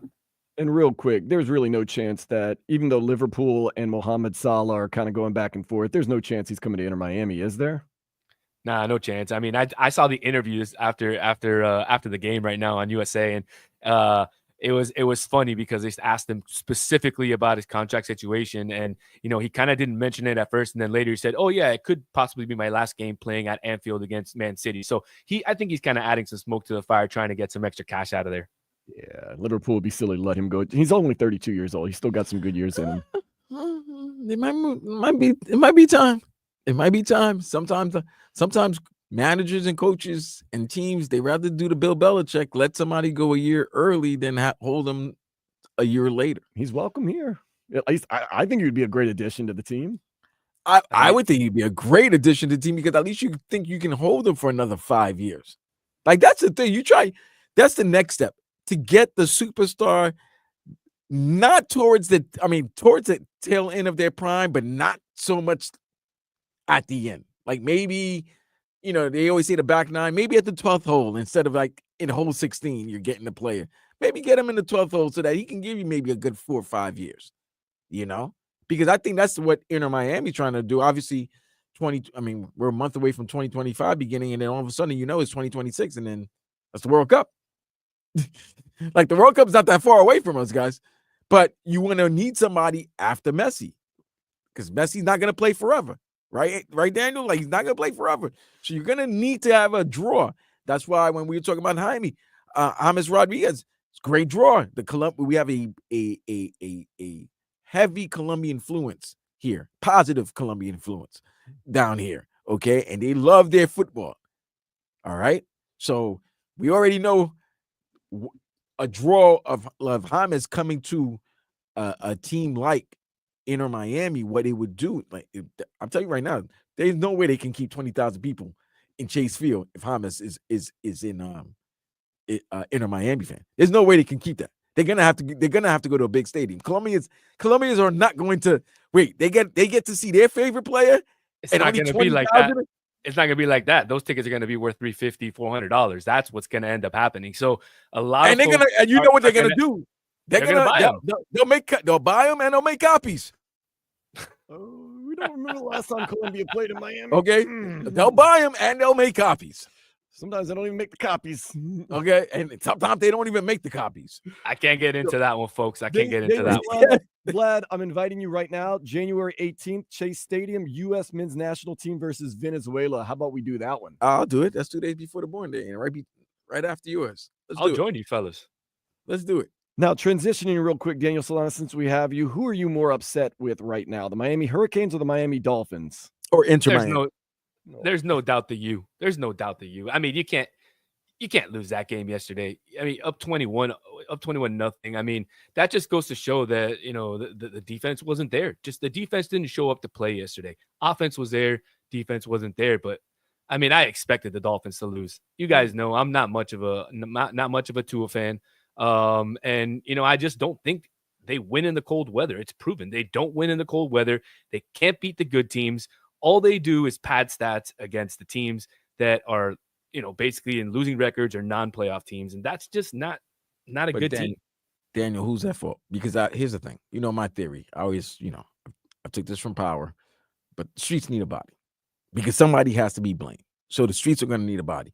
And in football, especially professional football, there are two places where all the credit and blame goes to: head coach and quarterback. You paid your quarterback. You have him for the next 4 or 5 years. You also gave your head coach an extension.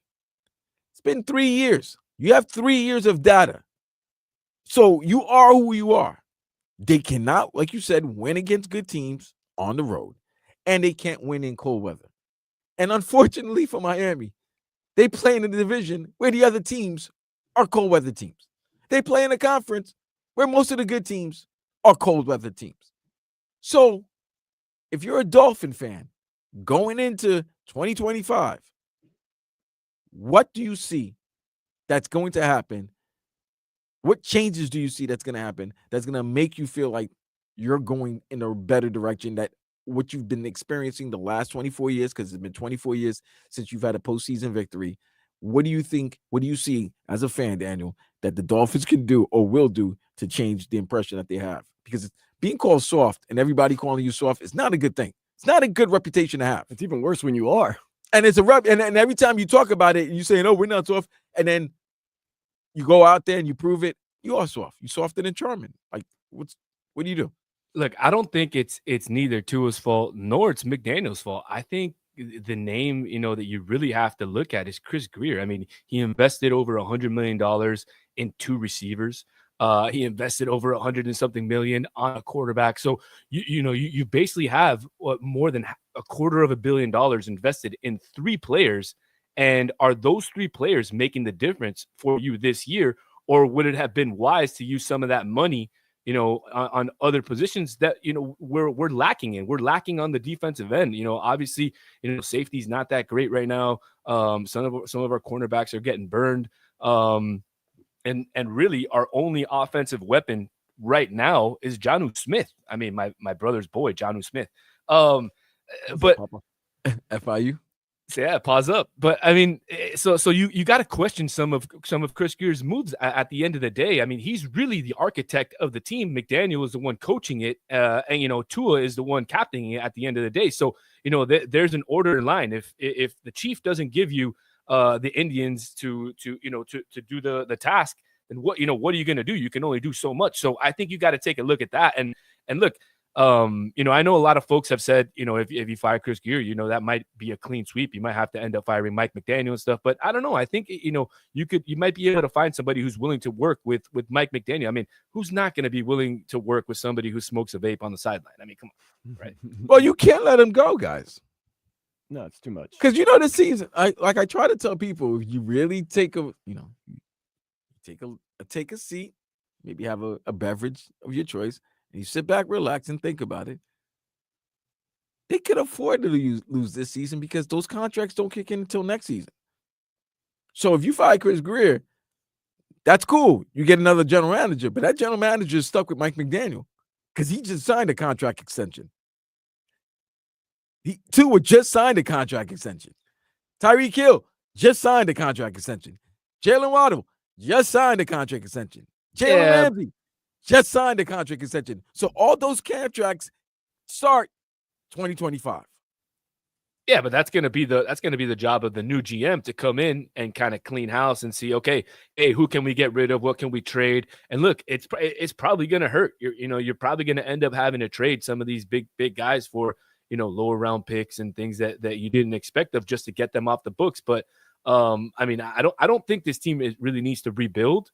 I just think they just need to retool and just retool just the right way. I don't think they're a lot of positions away. Clearly, they have a fantastic offense. It just somehow, is it really fantastic? Because I got to give Dan credit, man. Dan's been saying for over a year and a half now, maybe 2 years. He started to say, man, seems like defenses are really starting to figure out this offense. Man, these defenses are not getting fooled by all this motion anymore like they did before. Do you like? And I'm like, nah. Everybody, it's the NFL. Everybody, they got film, but they're gonna no. Guess what? They have film and they figure it out how to limit their two stud, highly priced wide receivers, where to the point where Jonnu Smith is your best receiver right now, because he's the one that the ball is being thrown to because Waddle and Hill are not getting open, or they're being double covered, or quarterback doesn't have the time to throw to go through his progressions. But the offense is not the same offense. I'm not even talking about the 70-point team. I don't even care about that. That happens. But a team that was regularly giving you 27 or 28 points a game, you don't see that anymore. No, you don't. And it could be an issue of, maybe a little bit of the coaching, but that's again, then you got to talk to Mike McDaniel, and he's got to pull an Eric Spoelstra and go back and maybe study a little bit and maybe add a new wrinkle to his playbook for next season, so that you can get these guys open. Because at the end of the day, right, it's his job to come up with the plays to get these guys open, and then it's these guys' job in turn to go into the game, run the play, and then get open. But if they're not getting open, you're paying each over $100 million. Well, then that's an issue within itself, right?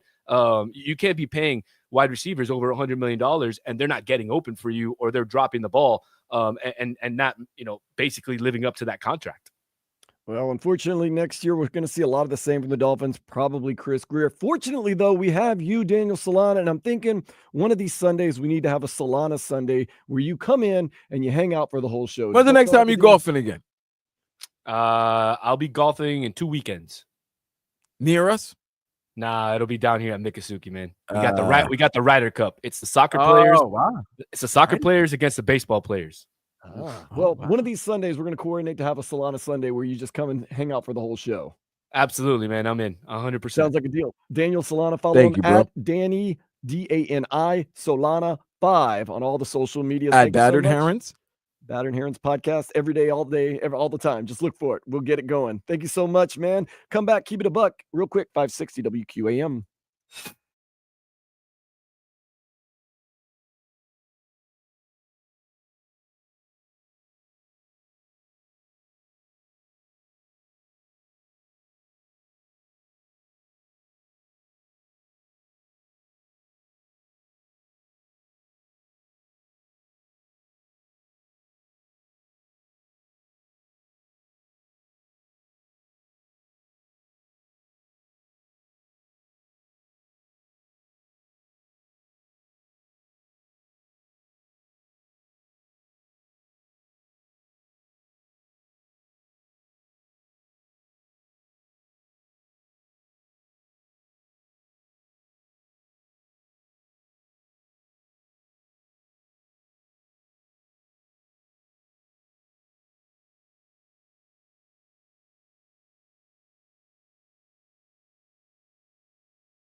all over the place. So it could be a Solana Sunday with Daniel Solana, Alejandro Solana. Tommy Tog might jump in. It's going to be a fun day nonetheless right here. But let's keep it a buck real quick. Keeping it a buck. The Miami Hurricanes, although we're down on them right now, they're going to go to a bowl game this year, and they're going to finally win a bowl game. And I know 24 hours ago, not that happy if you heard that. But in hindsight, in the long run, get a 10-win season. Are we sure they're going to win a bowl game? I'm pretty sure. I'm keeping it a buck. That's the way I feel. I think they lost last year, right? Yeah, they lost to Rutgers at the Pinstripe Bowl. They're a better team this year, no doubt. Keeping it a buck. They're a much better team this year. Keeping it a buck. Now, like I said, 24 hours ago, your expectations and right now it still hurts, but eventually they'll get to that 11th win. They'll win the bowl game, whoever it's against, wherever it's at. Are you sure about this? I feel very confident in this team. I actually think this team is very, very, very good. Everyone slips up. Most teams. I don't think they're very, very good. I think they are. I think they're a good team. I don't think they're very, very good. I think they're very, very good. They're just not going to make the playoffs. They're going to make a bowl. Very good. You're good on both sides. Teams have their deficiencies. Oh, yeah? I mean, at least a team would give they were you. good against Wake Forest. I was part of that Wake game. Forest stinks. Wake Forest is bad. And their main player started throwing up on the sidelines. Come on, man. What are we doing here? The main cog of their offense, who also returned a kick, started like vomiting on the sidelines. I don't know if he had the Miami flu. I don't know if he was dehydrated. I don't know what was going on, but that kind of helped too. But nonetheless, hey, look, one more game, at least. Hopefully they get in the playoffs, but I just don't see it. Keeping it a buck. You win a bowl game, at least you end the season with the cherry on top. You win 11 games, you feel pretty good. Oh, well, put it this way. First, you want to go to a good bowl. That's the first thing. Well, most of the bowls are tied up with the college football playoffs. The good bowls. No, New Year's 6. The New Year's 6, but I'm talking about, yeah. Well, call me an LSU guy, but those are the ones that you might. What if we get Miami LSU? I would be very happy about that. Because that's the games you got to look at, the teams that are not gonna make the playoff, but are good. Give me Miami LSU in the Boca Raton Bowl. I got a Greek Miami game. You ready for this? You ready? Miami versus Colorado. Oh, you can fill a stadium with that one. If Miami versus Colorado is the game, I want to know if Shador and Cam would go against each other play against each other because those are the top two quarterbacks that are being selected in the 2025 draft. I would, if I am college football and I'm a committee and I can know that both these gentlemen would want to play, I would have Colorado versus UM. Dude, keep it a buck. You can get Colorado UM. Because both of those defenses are terrible. But if they match up, you get no Travis Henry, you get no Shador Sanders, you get no Kim No, you're not yet. That would be bum. I would be so bummed because it's the matchup you want, but not the players you want. Right. Like if you can get the players in the matchup, I think that'd be awesome. A Miami versus Colorado bowl game would be good. But so sad we have to talk about bowl games that are not part of the college football playoffs. You know what you would call Miami versus Colorado without Travis Henry, without Shador Sanders, Hunter, and without Cam Ward? You call it the Bum Bowl. No, I can call it the Plan B Bowl. Well, you got something to keep it a buck, Vlad, real quick. Keep it a buck. I still think you guys, and it's just nasty because it makes no sense. But I'm not for all Dolphins fans who think that they're out of it. I mean, they're not out of it, but you just know that they're not going to do anything with it if they get into the playoffs. But it's not over. Keep it a buck, man. This is just keep it a buck. They're just too damn talented to be this bad, bro. It's true. They're just too talented to be this bad. The Tua injury kind of factors into that, but still. And you look at the score 30-17 and Tua passed for over 300 yards, and you say, "Oh, that wasn't that bad of a game." But man, at halftime it was 24-3. They're too. So then, who's the fam? Is it on coach? I don't know who to blame. Forget Chris Greer. I don't know who to blame. Chris Greer is Chris Greer. We get it. And keep it a buck. He's going to be back next year, probably. Well, they all coming back. Like I told you, this was the year they could mess up. Why in South Florida are we so hung up on running things back? The Heat, the Dolphins. Because you also don't want to be the team so quick to break things up. It's a delicate situation, and we'll get more into it in the next hour. But when do you pull the plug, or when do you still plug the holes? That's the question. We're going to talk to it next hour, so keep it tuned right here, Sports Day 560 WQAM.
Special extended version of Sports Day today on 560 WQAM. Dan Day along with my cousin Vladimir Louison. We had Daniel Solana stop by earlier. Yes, sir. Good times. Going to take us back now. We do a little bit of post-game action here at 560 WQAM. It's called Game Day Uncensored. Vlad's usually out at the stadium, but when the team is at home away, he joins me here in the studio. So let's do a little scoreboard watching right now since we got some NFL action going right now, and we'll kind of talk about that. Of course, we have the games on Thursday, but let's get to the games in action. Cincinnati Bengals up on the Steelers, 21-14. Joe Burrow already off to a fast start, 9 for 11, 73 yards. Mike Gesicki, 2 receptions for 24 yards. I don't know why I mentioned that stat. Do you know why, Vlad? Because Mike Gesicki is a former Miami Dolphin, that's right. and he's been who went to New England and didn't do very well, but actually found a new home in Cincinnati. He's been balling. The Texans are up on the Jaguars 6-0 in the second quarter. So when we're going to talk about your boy, you know what you were the first person to put, you were like, yo. We warned you. No, last year you were like, hey, man, he's good. He's good. He should have been the number 1 pick. And I was like, you sure about that? And I came back toward the end of the season. I was like, Cousin, you were right about C.J. Stroud. But, Cousin, your man is struggling this season. We talked about it, Vlad. We warned you at the beginning of the season. You and I both said there's going to be tape. There's going to be a little bit of a sophomore slump. He is not the second coming of Dan Marino or Tom Brady. He's going to come down to earth a little bit. Now, remember, Texans were kind of middling. When I say middling, like nobody really talked about them last year. And then all of a sudden they got in the playoffs and they won a playoff game. Everybody, oh, they're the best team in the world. Watch out, Super Bowl. They have the young quarterback. And we all know when you have the second-year quarterback who's playing well and under a rookie contract, this is the year that they usually make the move or they make the noise to contend for a title. And though they play in a weak division, so they're not going to lose the division, but because you play in a weak division, you would have thought their record would have been better than, 7-5? Yeah, they're 7-5. Yeah. They've been slumping a little bit lately. They've been slumping. Now, you want to talk about paying your quarterback and not getting the return on investment. A lot of people said Tua getting hurt. Jacksonville, baby. They passed up on a lot of different top flight quarterbacks. They believed in Trevor Lawrence. They paid Trevor Lawrence. He's 4 for 10, 41 yards, and he's thrown it to the other team once today already. And Jacksonville's 2-9 this season. I love Sunshine, but he just took a nasty hit as well. Man. Yeah, I like Sunshine, but the sun ain't shining there. Sun ain't shining in Jacksonville, man. Patriots are beating the Colts. That's interesting for the Dolphins. Very slim playoff hopes because the Colts, they do hold the tiebreaker, and they are somewhat in the playoff discussion. 16-14, Patriots are up in the second quarter. Oh, Trevor Lawrence just took a nasty hit. Falcons and the Chargers. The Chargers lead that game 9-7. It's about to be halftime. I think Dolphins fans have to root for the Falcons. Oh, how dare you? Yeah, I know you hate it being a Saints fan, but yeah, you have to let's just win out, man. I can't cheer for the Falcons. Come on, Dolphins. I thought that there was a part of me that wanted the Dolphins to win out the rest of this season. That happened on Thanksgiving. Your Jets are playing pretty well, Vlad. They're coming to town next week. They're up 21-13 on the Seahawks. Yeah, they could have made it 28-7, and Aaron threw an interception to former Jet Leonard Williams. A big defensive tackle took it 98 yards. Ooh. Not good when a big defensive tackle runs 98 yards. That man's getting some oxygen. Dude, not only do they need oxygen, but you know how hard it is for a big man to run the full field? Where your fast wide receiver? Where's Breece Hall? Where's Garrett Wilson? Where's Devontae Adams? I know old ass Aaron ain't gonna catch him, but somebody with from the skill position should have been able to catch a lineman. Hey, Tua, take a note of Aaron Rodgers. He threw that interception. I'm sure he was as far away from the action as he possibly could. He was on the other side of the field. He was already getting Gatorade by the time that guy got in the end zone. And I don't want him going head first for a tackle. I'm not mad at him. Dan Marino, when he threw an interception, I'm out. You guys handle this. Rightfully so. Speaking of great rookie quarterbacks, Jaden Daniels, he and the Washington Commanders putting it on the Titans. Good win for them, especially after 2 nasty losses they've suffered back-to-back weeks. The loss to Pittsburgh, that was a tough one, and then they lost to Philadelphia. They've been on a 3-game losing streak to be honest, and then they lost to Dallas. Tough loss. Well, they're gonna get a win before they go their bye week. 28-0. Yeah, you get a win before the bye week. Everything's cool. What did I guarantee you? Vikings Cardinals. The Vikings always keep it close. Couldn't be closer. 6-6 with about a minute left in the second. Let's talk about real quick. I do want to talk about something that angered me on Thanksgiving. What angered you? Dry turkey? No, this Matt Eberflus of the Chicago Bears. He hadn't been fired yet? He got to go. You thought he was going to get, Vlad said he was going to get fired Black Friday. Like, oh. Well, he did. Oh, he did? Yeah, he got fired Friday. Okay, good. He's done. I told you Thursday night I told you Friday morning he was getting fired. He got fired Friday. Good job. Good job. Man, I've been moving into a new apartment, and I haven't been paying that much attention to the Either National Friday or Saturday. He got fired this weekend. He's done. He done so. Good. Like I said, that's one of those things when you leave the facility, if you haven't already been fired, you're like, every time the phone rings, you're like, ooh, you don't want to check your Nah, email. but yo, it was his justification for the horrible was play being a bad calling, coach. game management. Being a bad coach was No, the he was reason. being a bad coach, but being a bad coach is one thing, but being a bad coach and justifying being a bad coach is another thing. Well, we were thinking about we could save the for the time Man, if- timeout for the field goal. What? Huh? What? When you say, I mean, like, I seriously got to give Mario Cristobal credit, and I know today's not the greatest day to give him flowers, but people kind of made fun of him for hiring a time management coach. But there's nothing wrong with realizing, you know what? Maybe I'm not the best at something, or you know what? I got too much on my plate. Hiring someone that can maybe take care of things for you. I like a coach I like to hire somebody who could tell them that you're down 42-35 and your defense is not stopping. So you go for the touchdown and go for 2? Why not? You got Cam Ward.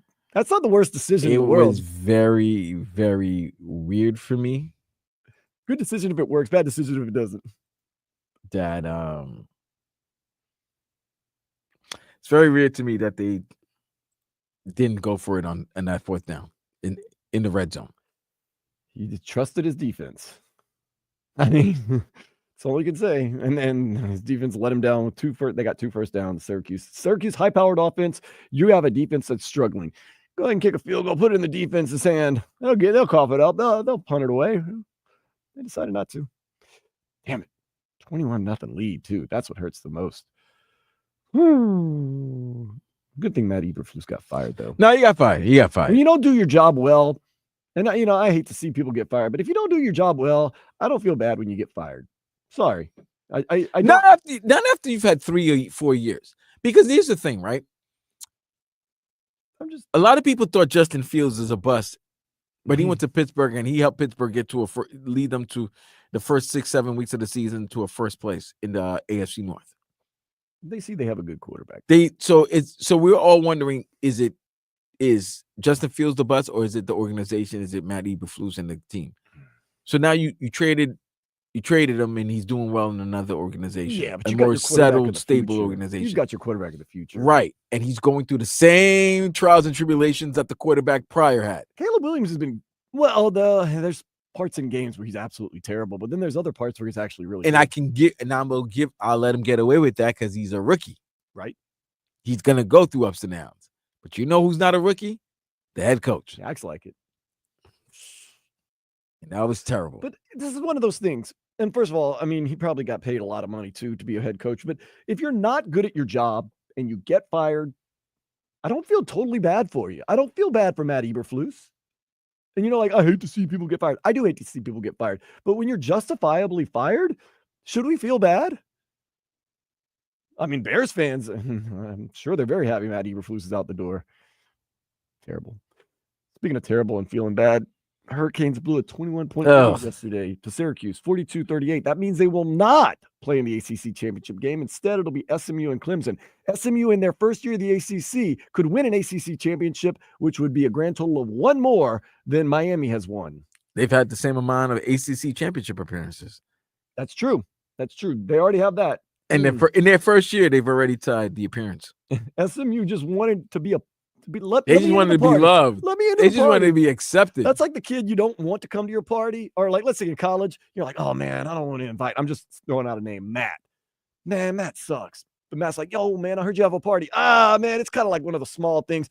Yo, I'll bring a ton of booze. I'll bring a ton of girls. And you're like, man, I'll bring some pizzas, whatever, man. I'm bringing it all because I want to come to the party. And you're like, you know what? All right, let Matt come. And then Matt ends up being the man at the party, taking home the best girls, having the best time. You're like, making it the life of the party. Damn. And then people are like, man, why don't you invite Matt out more? You're like, damn. SMU's like, yeah, enjoy that money for the ACC championship revenues, guys. That's a lot of money, bro. Yeah. 0. But They get nothing? 0 for 10 years. That's what the contract's for.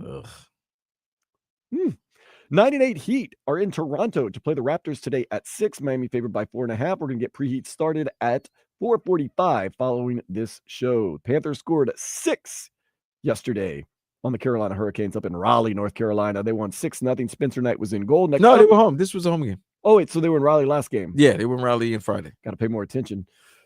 Next up, Pittsburgh. The Penguins, Tuesday, 7 o'clock. Tua, 0-8 in games. 45 degrees are lower after falling to the Green Bay Packers Thanksgiving. So what you're team. telling me is that you expect 2 more losses in the Miami Dolphins. What was the temperature and the weather like last year when we beat the Jets on Black Friday? I thought that it was somewhat inclement. No, It was a above nice day. 45, It was 50. Okay, it was above 40. Yeah, okay. It was 55 degrees. Trying to shoot holes in this theory that Tua and the And Dolphins there are is bad in no cold listen. weather. There are no holes in this narrative nor theory. It's all facts. It's just sad that both the Dolphins and the Hurricanes really had everything to play for and really didn't win. Miami Dolphins, they could change narratives. Fam, could they keep the win players that alive. game against the Packers. You're 6-6, and everybody's scared of you. Yeah, and now you've proven you can go on the road and beat good teams in cold weather. Okay. And, even if you put up more of a fight and kept it close for a while, you'd felt a little bit better. No. And then, of course, the Hurricanes, we don't have to relive all that they had on the line yesterday. So, Inter Miami, they're done too. But there is an MLS Cup championship set for LA Galaxy, New York Red Bulls, Saturday at 4. That's always a fun one. It would have been fun to have it at Chase Stadium. Like we said, we're going to try to get into this. I'm wondering if we could find some way to get into this U.S. men's national team versus Venezuela. Fam, let's do it. Because you know what? 18th. That'd be our birthday gifts to each other. I know. But I'm trying to figure out a way that we can get into this thing without pain. Yes. Get Sure. a couple comps, you, Daniel Solana, and I. I mean, Inter Miami should show us love. There's nobody who talks Inter Miami more than us. Yeah, and we are the flagship station for Inter Miami. And we talk and nobody talks more about Inter Miami than us. I'm gonna reach out. Did you know? Well, this is not sporting fact, but half of the population of Venezuelan Americans live in South Florida. Half? 400,000. Yeah. Okay. It's gonna be a big game. There's gonna be beautiful people out there. I do agree with that. I mean, you got the best of the best. USA, Venezuela. Yeah. I was actually talking about the Venezuelans. I know we're good. Everybody but I'm knows just the saying, USA. We all know USA is beautiful. There's some beautiful women. I'm gonna be wearing my There's gonna be some beautiful Venezuelan. Christian Pulisic kit out there. You do that. Oh, I also got this Miami Heat Pelicans game coming up New Year's Day. The Pelicans are god awful. Oh yeah, your team is playing us. They might be the worst team in. Oh, you'll get a win. No worries about that. They're 4-20 last I checked. I think. Who's more disappointing? Wait, let's see it. Let me make it official. They're 4-16. I'm sorry, I discounted my team. You guys are 11-8, but Cat has been playing great for the Knicks. What are you gonna do with Fatty?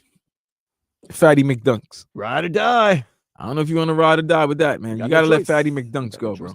I mean, the lineup theoretically is very, very good. When they're healthy. CJ McCollum, Brandon Ingram, the Slim Reaper, DeJounte Murray, DeJounte Murray, Zion Williamson. Yeah, that's cool. GTA, Jose Alvarado, Trey Murphy III. He does look like a character. They cannot beat the school for the visually impaired right now. Whew. Now here's a question for the Heat. Now I have a question for the Heat. Now that everybody's back on track, seems healthy, can they go on a run? I think they can. Can they go on a run? I think they can. You got Toronto tonight, and I think you play the Lakers, Wednesday? That's going to be a big game down here. Oh, of course, LeBron would come the week of Art Basel. And Turk Basel as well. Yeah, Basel, I can't wait for Basel. I mean, that's going to, yeah. Oh, man. Now you get the Celtics tomorrow in Boston. Okay. And then you get the Lakers Wednesday here. Can they go 2-1 in these next three games? That's you got a tough little stretch. So you need to get your win against the Raptors because you got the Celtics. 3 out of 4. You got 3. You got the Lakers. You got 3 games in 4 nights. You get the Suns on Saturday. The Cleveland Cavaliers back-to-back Sunday. Time out. Thunder. Time Magic. They're playing. Nets. It's Magic. It's like they're playing 5 games in 7 nights, right? You got Good. Toronto tonight, Boston tomorrow on the road, Wednesday Lakers, versus the Lakers, and then you play Friday night as No, well. you play Saturday, Sunday. Oh, it's a Saturday, Sunday Cavaliers. back to back. Yeah. So Saturday, Phoenix, Sunday, Oh, goodness. Cleveland. Yes.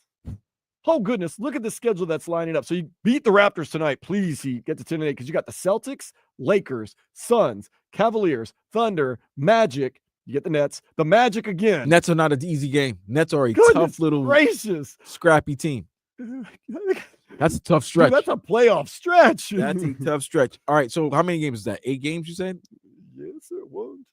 1, 2, 3, 4, 5, 6, 7, 8. Yep, that's 8. And then you get the Magic again, 9. Don't worry, the Pelicans are coming down January 1st. So those 9 games, those 9 teams, 8 of them make the playoffs. Yep. What would you expect the Heat to go in these next? If they go 5-4, if they're That's one great. game above 500, I think Fantastic. that is unbelievable. Fantastic. If they're one game below 500, I believe That's okay. that's good as well. And I know that's not Heat culture. Okay, let's be realistic. But that is a tough stretch, and they're healthy. So this is gonna let me know a lot about this team. In the Are we a playoff team or are a you play-in legit? team? Are you legit, Don't worry though. or are you just wavering, Yeah, that's what I said. Are you a playoff team or a play-in team? wavering in mediocrity? But don't worry, the Pelicans are coming to town January 1st, Vlad. I'm going to need you to do your typical pose. Oh, of course, I got you, boss. We're going to go to Corner Bar, which is a New Orleans themed bar downtown. And there's not going to be Pelicans fans there except for me. And then we're going to go to the game. I'm there. Let's go. Let's get let's go take a step into the day spa. I got lost. Get this. A South Korean man gained 40 pounds on purpose in an attempt to avoid being drafted into the military. Oh, wait a minute. So if you're a fatty, you don't have to get If you're drafted over to a the certain weight limit, yeah. He's in jail now. because why? Trying to avoid the draft. But he was fat. Well, he put on 40 pounds in a short period of time to avoid the draft. You don't know why. He might have been stressed. You could put on weight if you're stressed. The stress of going to the draft made him put on weight. Dressing like a woman and going to Canada. I don't know, man. I had to go. I don't know, bro. I don't know. I don't think he should be in jail just because he gained weight. My thing is, if you're that dedicated to staying out of the military, does the military really want you? Does jail really need you? Your bodies, baby. They throwing you in there. It's your temple. You do what you do. Nah, man, that's messed up. But I like it. I dig it though. It's like no, because people do some crazy things. Like it's not like he flee the country. Some people he just decided to gain some weight. Some people dress up like a woman and go to Canada. I don't know. That's what I'm saying. He didn't do nothing weird. He just gained some weight. He likes food. I like food. I'm fat. Give me a break. Let the patat eat, man. Let him go. Let the patat go. All right, up next, we're going to talk about Tua. There is some talk about why he is 0-8 in cold weather games. We'll get into that next here on 560 WQAM.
Chance for the Dolphins to change the narrative, beat a playoff team, win in the cold weather on the road, and it didn't happen. And I know there's no one single person to blame. It takes a team, but the fact is, Tua is 0-8 in games 45 degrees or lower.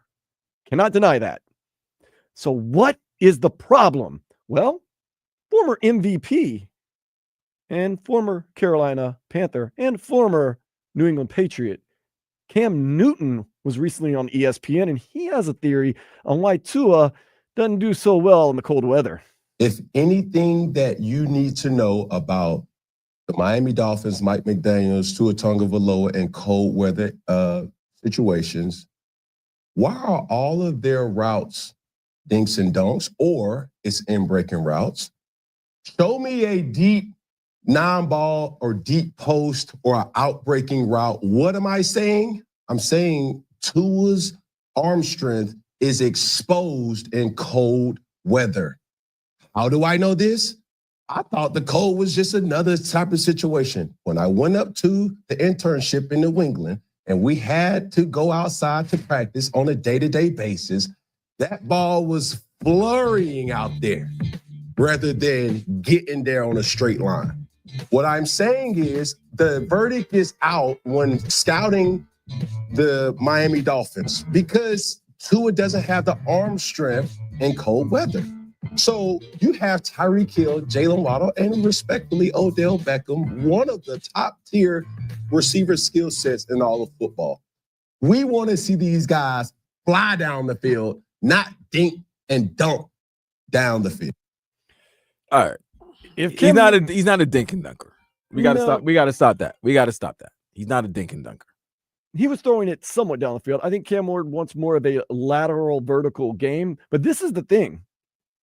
If Cam Ward is correct, and I'm not saying he's correct, because I do think Tua, he has enough arm strength, and I do think they take enough shots down the field in the cold weather. But if Cam Newton is correct about this, that his arm strength is the problem, and he has to dink and dunk, and it has to limit the passing games in cold weather, then we have a serious problem.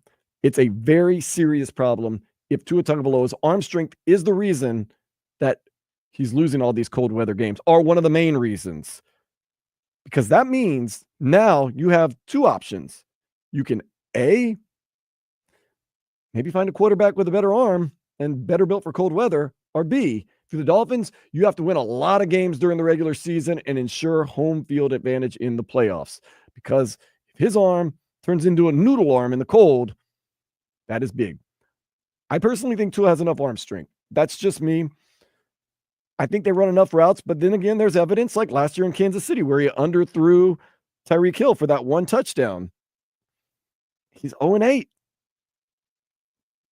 Cam Newton may have some validity to maybe the arm strength. Maybe it's some of the routes, but I think it's a whole team that really goes in there and wins and loses games, and we're just a warm weather team. But then let me ask you this, right, with the arm strength. Do you think defensive coordinators know they don't trust, like they don't believe that this guy's going to get the ball, throw the ball, through the wind and stuff like that? So that's why they play certain coverages. They know they're not going to go deep, so they just keep everything in front of them and able to tackle. That is really cool that you bring that up, Vlad. I don't know why I said cool. Interesting, I think would be the word. That you have these high-powered weapons in Tyreek Hill and Jalen Waddle, and he said Odell Beckham Jr. respectively. But if they're minimized in cold weather because you can't throw the ball accurately downfield, well, then your offense becomes very, very, very, very predictable. And also this, my friend, if you can't run the freaking ball, your offense is pretty limited. What happened to the run game? Jesus the Christ, offensive line has been, for the most part, healthy. They don't run the ball. Listen, you're fair. We went through the stats. It was miserable. But they never run the ball when they go on the road, bro. They don't. I don't get it. Well, they had to pass because they were so far behind the other night. But even with that, like, you could set the tone. Don't let them. This is my problem with the Dolphins, right? They don't set the tone. They let the tone be set on them. And then they got to respond after that. No. Set the tone.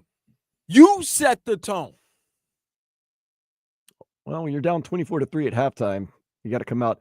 Let's go back. My thing is this, Kuzan. If you set the tone, establish your running game, don't miss tackles. Because this is why it was a terrible. total That was team terrible. loss. Tackling All was right? garbage. The total team loss because in the first half, the offense couldn't move. They couldn't run the ball. The defense couldn't stop anybody. And special teams is just muffin punts. All right? When you go on the road and it's an inclement weather, what do you want to do? Bread and butter. Run the ball. Establish the line of scrimmage. That's why that's why we always talk about the big boys, the big uglies. Because when they establish the line of scrimmage, okay, nobody wants to be in that cold for 40 minutes getting it beat on. You understand what I'm saying? Nobody does. But the teams that win, the good NFL teams, they establish the line of scrimmage and they run the ball. Say what you want about Baltimore. You say you can't trust them or not, but you know their MO. And you know they're going to run the freaking ball. So you know what's up. Yeah, two of the best in the game. Jim Harbaugh got LA, the Chargers. Justin Herbert, we see the nice hair and everything like that. But now can I call the Chargers soft? No, the Chargers are a tough team.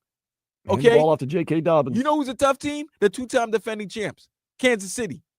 You might not think it, but they tough. Oh, yeah. They established the line of scrimmage. Try stopping 56 and 95.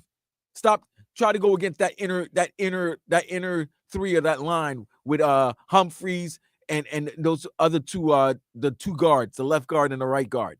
Those are three of the best at their position. They established the line.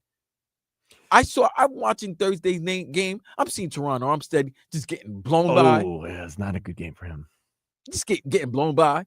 I see Eichenberg just getting put on his ass. Missed assignments too. Don't forget that. Okay. There's missed blocking assignments. I've seen missed tackles left and right. Okay. Also, secondary penalties. Now, I got to be fair. A lot of injuries in the secondary. Yeah, they're a lot of injuries in the secondary. They were worked out. But still, it wasn't like Buddy was throwing the ball deep the whole game. They just ran the ball. And if you look at the numbers, Josh Jacobs didn't look like he had great numbers, but man, he was establishing his presence. He was running. You heard it. He was like, damn, they were running physical. Like, boom. Whether it was a 3-yard game, but it was a three physically hard yards, and it took their toll on the Dolphins. They were setting the tone. In the cold weather, they knew what to do. And the Dolphins did not do it. And what do you do when you go on the road in cold weather? You want to establish the line. You want to establish a physical game. You want to control the ball, time possession. How do you do that? Run. Stay committed to the run. Let's go through the stats again, Vlad. I know we did it in the post-game, game day uncensored after every game. Miserable. Is that even fair? Maybe I'm getting too much credit. Miserable rushing stats. How would you describe the rushing stats before I give them to you, Vlad? Yeah, the word for today is terrible. Terrible? Terrible. I'll go miserable because it hurt me a lot. Raheem Mostert, 5 carries, 19 yards. Oh, and one of those carries was for 13 yards. He was buoyed by a 13-yard run. So that means the other 4 were for 6 yards. Come on. Devon Achane, our bell cow. What was it? 6 carries for 14? 7 rushes for 14 yards. And one of the carries for 13. One of them was for 13. So that means 6 carries for 1 yard. Tua Tagovailoa, arguably our most effective rusher on the day. Was it 3 carries for 9 yards? 2 carries for 6 yards. Right. And his longest run was a 9-yarder. Yeah. So that means that the last one was -3. Terrible. Even Zach Sealer and Calais Campbell, they outside of that third play on the game, they didn't do too much. Our best player right now, is Jonnu Smith. 10 receptions, 113 yards, which lends itself to Cam Newton saying Tua's arm strength in cold weather is not good enough. Jonnu Smith, a lot of underneath stuff. Tyreek Hill, 6 catches, 83 yards and a touchdown. Devon Achane, 8 catches, 56 yards and a touchdown. Jalen Waddle, 4 catches for 53 yards. That is not going to get it done. Tua did have 365 yards, but Vlad, what did you say in the postgame? It's kind of a empty calories. Thanksgiving reference. A lot of empty calories. People sitting back after they're up 24-3 at halftime. 24-3. Then they came back and got a field goal again. So it was 27-3. They just kind of hung back, played prevent, didn't want to. Well, no, they scored a touchdown, got a 2-point conversion, which made it 27-11. Then they drove the ball. They got the ball with under like maybe 2 or 3 minutes left in the third quarter, and they were moving the ball. They got all And the way down to the 1 yard line. And I looked at you, and you were like, "Oh, they're gonna come out." I was like, "They need to score with less than 12 minutes left in the fourth quarter, because if they score and it's only down 10, you still may have a chance to get 2 possessions to get the ball. Now, if you score and you get that second 2-point conversion, because that was the craziness. You know the chances of scoring 3 touchdowns and getting 3 2-point conversions? What's the chances of that? Not good. Not good. The chances of that happening is like me being white. Not good. Not good. No chance. So therefore, when they did score the second one, I mean, when they did get to the red zone, I'm like, all right, cool. And I'll never forget, and I'll never forget this, because it was weird. Because I'm watching the game, and you're watching the game, and then all of a sudden you go, boom, first and goal. Devon Achane runs 7 yards. He got to the goal line. He got to the goal line. So I'm like, all right, cool, boom. I don't know what happened where you did. Second play, stop. Second play, negative run, 2 yard. negative 2 yards. Third play, just a bad throw to weird throw to Jonnu Smith, and then fourth down. Terrible pass. No, he got sacked. Like there that's was no right. There was no blocking at all. There was no blocking, and it was just like, what happened there in those 4 plays at the goal line? Like, what really just happened here? I asked you, Vlad. I said, did we already break into the Prestige beer? Because I feel as though I blacked out, and I had not been drinking. I was like, wait, what happened? And Cap for life, you're right. Almost half of those numbers were in the third or fourth quarter. Oh, yeah, of course. Yeah, that's why it was empty calories. Like, the man's gonna be accurate, but if all you two were lovers, you're gonna be like, oh, he threw for. Dog, they weren't even playing the same defense anymore. They were playing they were down. They were up 24. When you're doing that, you're gonna get all the in front of you yards. You know what I'm saying? All those little dumpers, and then you can get a lot of yards. You're gonna get 10 to 15 yards with so much space in front of you, but they're not trying to allow you in the end zone. And then that possession to end the third and start the fourth, when you don't get that touchdown, game over. Well, they're going to have last 2 games of the season to change that narrative as they play at the Browns and at the Jets. But will it be too little, too late? It's going to be too little, too late. And that's a problem. So you still got to win those games and just shut that narrative up. Even if it doesn't matter. At least you change the narrative somewhat. We'll do some something or nothing next here on 560 WQAM.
led St. John to 2 Final Fours, I believe. Yeah, was that Chris Mullen? Chris Mullen, Walter Berry, Action Jackson when Mark was there.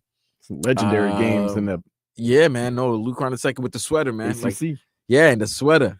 John He Thompson coming out there. Yeah, he made sweaters cool. And New York legend and college basketball Hall of Famer, and rest in peace, Mr. Carnesecchi. 99 years and man. his family. That's a good life, job, man. Luke That's a Carnesecchi. good life. All right, you know this one already. Max Verstappen. Oh, he won. He won the Qatar Grand Prix today. Nice. That's 2 in a row. And he's already wrapped up the season championship. Remember when we were all worried? What's going on with MVS? Now he's back. He woke Not up. Sometimes you just want to have fun, drink some Heineken and drive. I know. Now he's drinking that Heineken 0.0 because he's got to focus a little bit towards There you go. You want to end strong. But yeah, he wins the Qatar Grand Prix. Justin Timberlake canceled. Snorting Coke?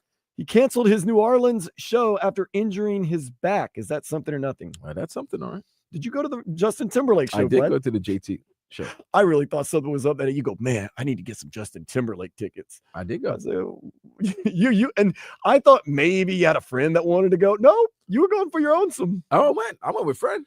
Yeah, but you wanted to go because you wanted to go. There's a lot of eye candy out there. It was weird. You and guys around work talking about your favorite Justin Timberlake albums and songs. Because you know why? Why? Because there's beautiful women at Justin Timberlake concerts. Oh, there's beautiful women all over South Florida. Right. But when you know that there was an event and all women will be going out there to go see JT. That is not the reason you went to a Justin Timberlake concert. That's definitely the reason why I'm going to. Knew his albums, his songs. I know Cry Me a River. I ain't seen Cry Me a River, but yeah, you gonna know the songs. What am I gonna go to a song and just be like in half-ass it, fake I ain't it? gonna lie, I heard it was a great show. It's a good show. That's a what very my, good show. my dude. It's a very good show. Mike told me over at Riverside Plantation for trivia. He told me it was a great time. Great Very time. good show. Oh, I'm not trying to pile on, but Sean Combs has been accused of threatening to kill a woman and dangling her off a balcony in Los Angeles. That's fake. Something or nothing. That's nothing. The reason I bring that up is who's the most famous person that you know of that's been hung off a balcony? Oh, Vanilla Ice. Right here in Miami. Right. Yeah, that's BS. That's BS. Anytime you hear about someone getting hung from a balcony, you think of Vanilla Ice and Suge Knight. Well, and Michael Jackson's Baby. Oh, yeah, but that wasn't in a threatening way. That was in an idiotic, weird way. Hey, yo, fam, if somebody's dangling me off a building, and I don't die, you damn well know that this person's either going to jail or that person's not living again. Where's Sorry, the lie? you're not gonna kill. You're not gonna threaten my life. You got to cut the head off the snake. You're not gonna threaten my life and be able to walk around and live and talk about it. No. So that's why I don't believe her. It's nothing. My thing is this. If you are being dangled off of a Miami balcony, don't say the person won't do it. Do not threaten them with that. Say you won't do it because I'm the type of person that even if I didn't plan on doing it and you told me I won't do it, change of plans. Whoop. You know how crazy you gotta be to like, nah, sure. Oh wait, don't do it. Yeah, you told me don't do it. Now I'm gonna you won't do it. You coward. That's it. Okay. Josh Allen and singer-actress Haley Steinfeld are engaged. Something or nothing. She's a cutie. Oh, yeah. She's really pretty. Good for Josh. A lot of people were saying he was distracted by her. Well, he's doing pretty good. Distracted by her? I saw him at the first Miami Grand Prix. He was with a different girl.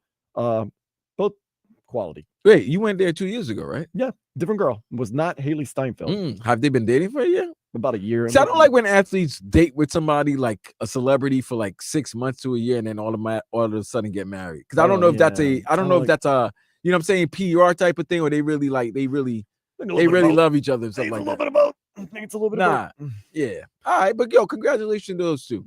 It's your funeral. What do you mean? Celebrity marriages. I ain't gonna lie to you. This is how nasty this is. I don't think these two will last together, but if they have a kid, she's gonna be great at all those little flag football games. That's when I'm gonna come through. Like in 6 years. Who are we talking about? Josh Allen and Haley Steinfeld? Yeah. Oh, okay. Because they're not gonna last together. They're not gonna last. Oh no, he's a country boy. Yeah. I don't know what that has to do with anything. I know why you say I'm a country boy. He's a country boy. Oh, yeah, he's gonna stay faithful. He's a millionaire jock. We're like Chris Rock says, we are as faithful as our options. That's true. Very true. Because if you have no options, you are the most faithful partner in the world. If You you start have dangling options, those carrots, you have a pick of the litter. man. And you know, and I mean, he's traded up too. But you know, like if he were just to be dating his high school sweetheart, although it worked out for Lionel Messi, though, man, his lady is, whew, Yeah, but she's Argentinian. You see how beautiful all these Argentinian women are? some are. I mean, I'm not saying Like, that. yeah, I mean, like, well, there's beautiful and unattractive people in every culture. nah, but B, you see somebody as a young man when you're in high school, you see somebody like, damn, they look good now at 15. They could probably go, and then you see their mother, you're like, oh, the mother, like the beauty. Yeah, you know what? There's a lineage of beauty. Yeah, I'm marrying that. And there is that like one or two girls in high school you saw, and you're like, man, she's gonna be fine her whole life. And lo and behold, you go check them out on Facebook or Instagram, and they're still But fine. what about the ones where you're like low key, like nobody's like peeping it, but that's you what like, I was always trying You for. see, but Didn't you know, work. you're like, yo, that one right there, in a year or two, when she gets all that the bump, the the pimples and everything like that, everything starts activating. She gonna be the one. And then when they become the one, it's like, man, I knew it. I knew it. I should have hollered at her when she wasn't. I like to think that in high school, like now that girls look at me from high school, they're like, damn, if I'd have known, but I don't think it's like that. No.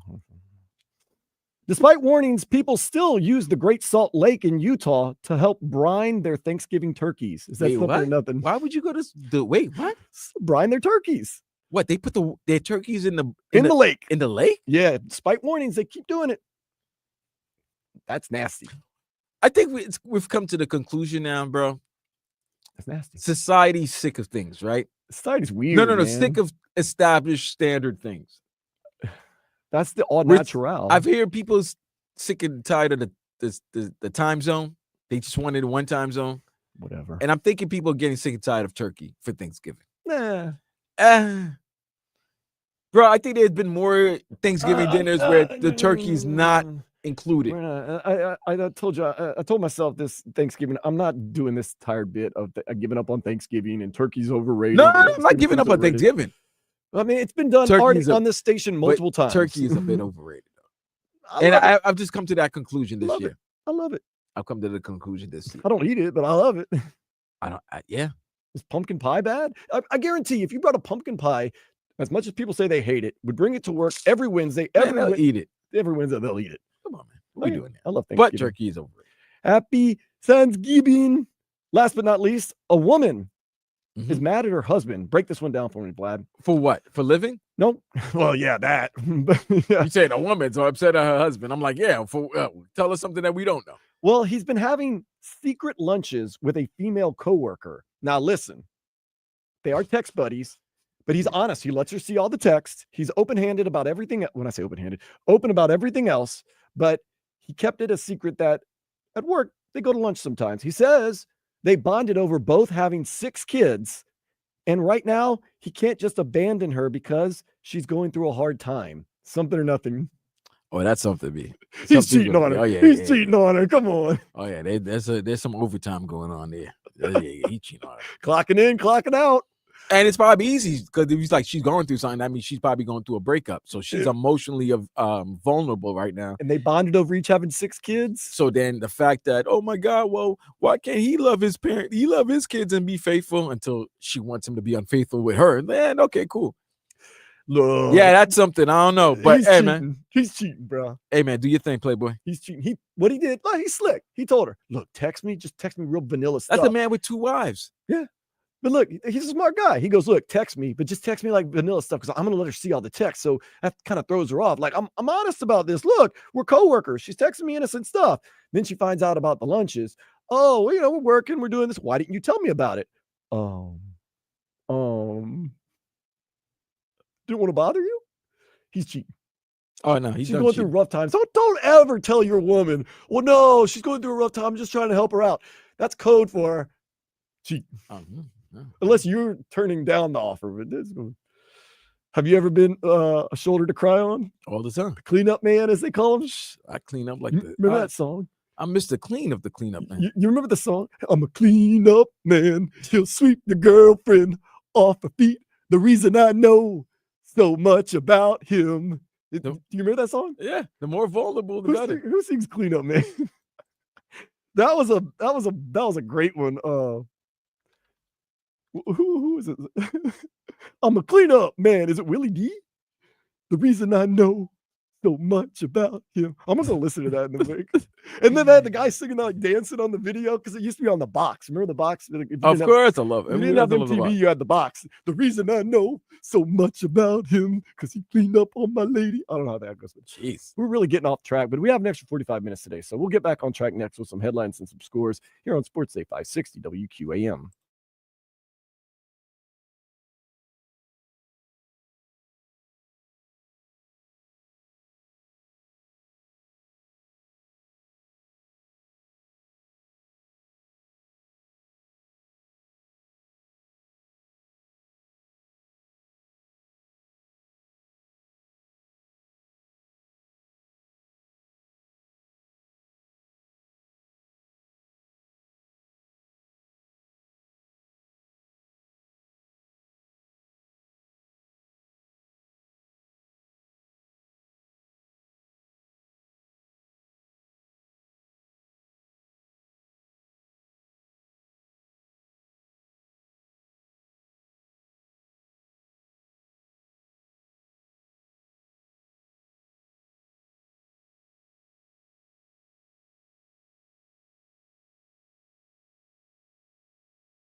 Welcome everybody back to the Sports Day Show.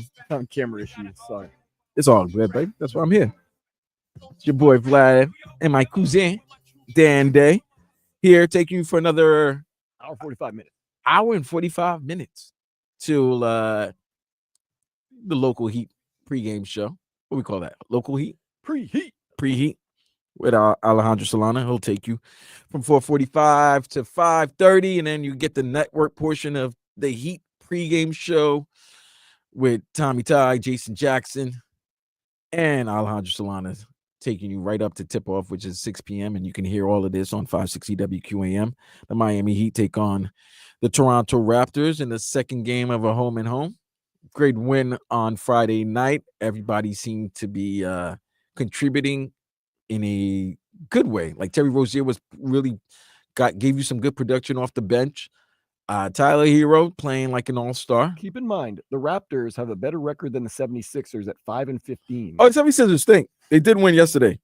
You know what I mean? One-game win streak. The Wizards are on a 14-game losing streak, so keep that going, guys. Yeah. You know. How's Jordan Poole being your head guy treating you? Listen, man, I'm going to tell you this. Oh, wait. Hold up. Why am I throwing so much shade? The Pelicans are in the basement of the West at 4-16. Yeah, you can't talk trash. I'm just stating records. You can't talk trash. The Jazz, the Blazers are ahead of them. Spurs are 10-9, Vlad. That's good. We warn people. We warn you about things, and you don't listen. That's Maybe good. you do listen. We told you Wemby was going to be the real deal. Oh, he's going to get hurt. He's not going to be mobile. Yeah. Some things age pretty well for us. Yeah. Yeah, I know 76 are going to be this bad. I know they've had injuries and pushing reporters and all this other stuff, suspensions. But 4-14. Bucks are 10-9. That's good. They're on like a 7-game winning streak. Yeah. They started off bad, so they're good. But the Heat right now, they need to start winning so that because I'm hearing a lot of the national pundits that don't believe in the Miami Heat, like that this run with this current roster is over. And that was the question that we asked earlier. Not over. With the reloading, not over. Running it back with the same team, it seems that seems to be a common thread with the South Florida teams. Yeah. I mean, with Panthers, it's okay. I mean, I'm cool with that because that means another Stanley Cup and another night at the elbow room. But Dan, that's the thing. When you run it and you have results, and you get the result of all results is winning the title, you can run it back with a team.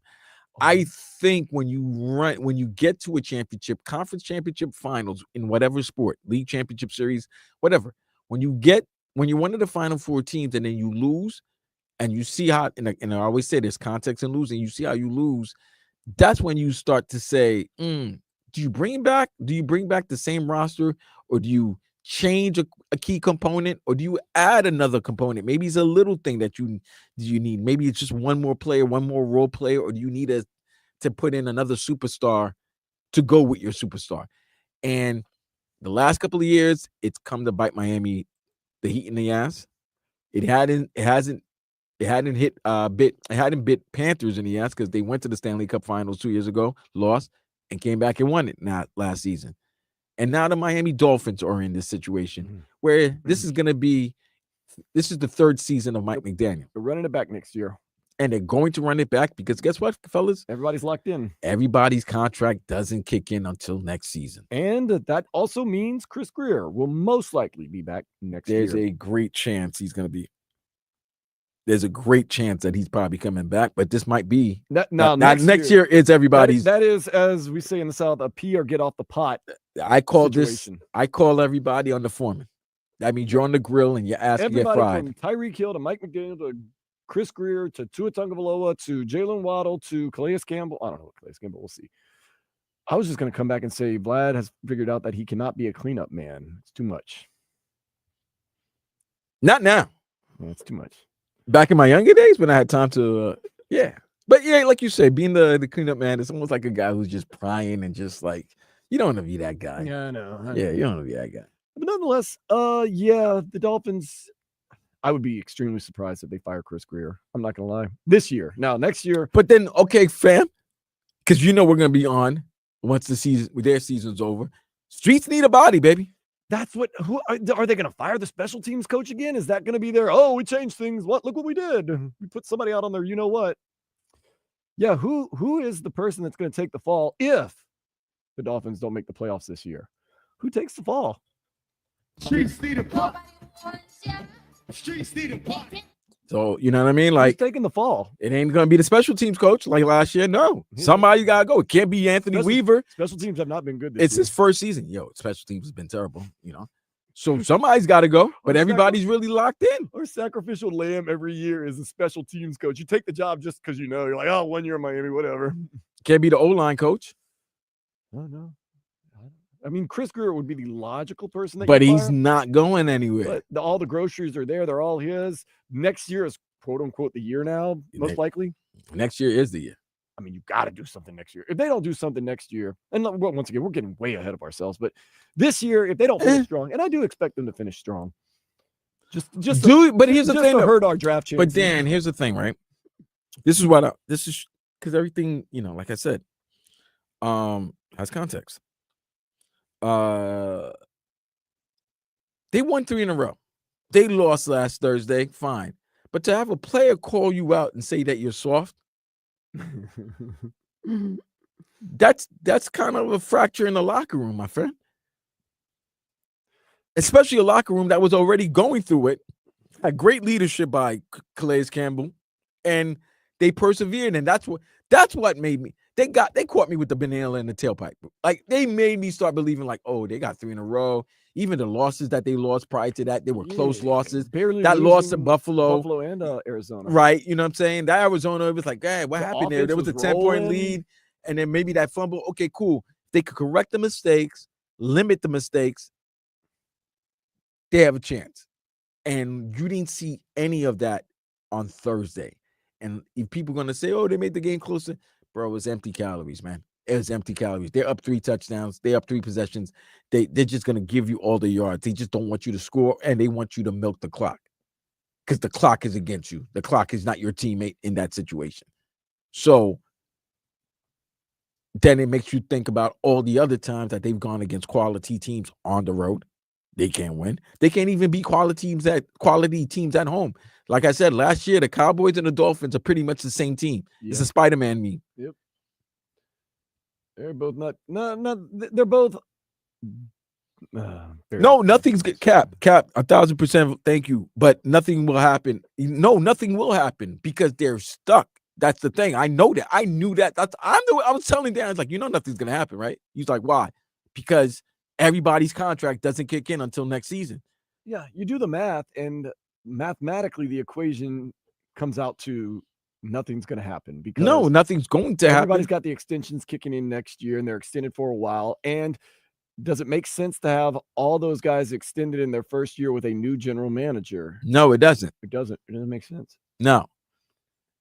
Crazy things happen in the NFL, though. Especially when it kicks in this year. You know what I'm saying? Now, next season, if it doesn't work out, you could fire him, and that new general manager could trade these players or do whatever he wants, keep the ones that he wants, because at that time, it's gonna be his imprint on the organization. Look, Stephen Ross said in preseason that this is a Super Bowl caliber team. That's his belief.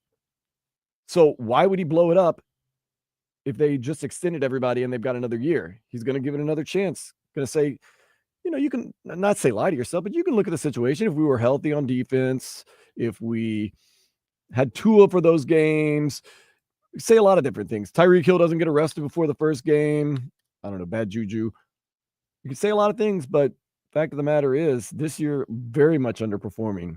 And unfortunately, it looks like there's not going to be a lot of changes. And that means Chris Greer will have at least one more year. But next year, and we always say the next year is the year, but next year it is really, really do or die. Really, really do or die. All right, we're going to go to break. We're going to come back and maybe get some headlines and some scores from the NFL. 560 WQAM.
extended version of Sports Day going to 4:45, leading up to the pre-heat between the Heat and the Toronto Raptors in the North. Will Drake be in attendance? Maybe.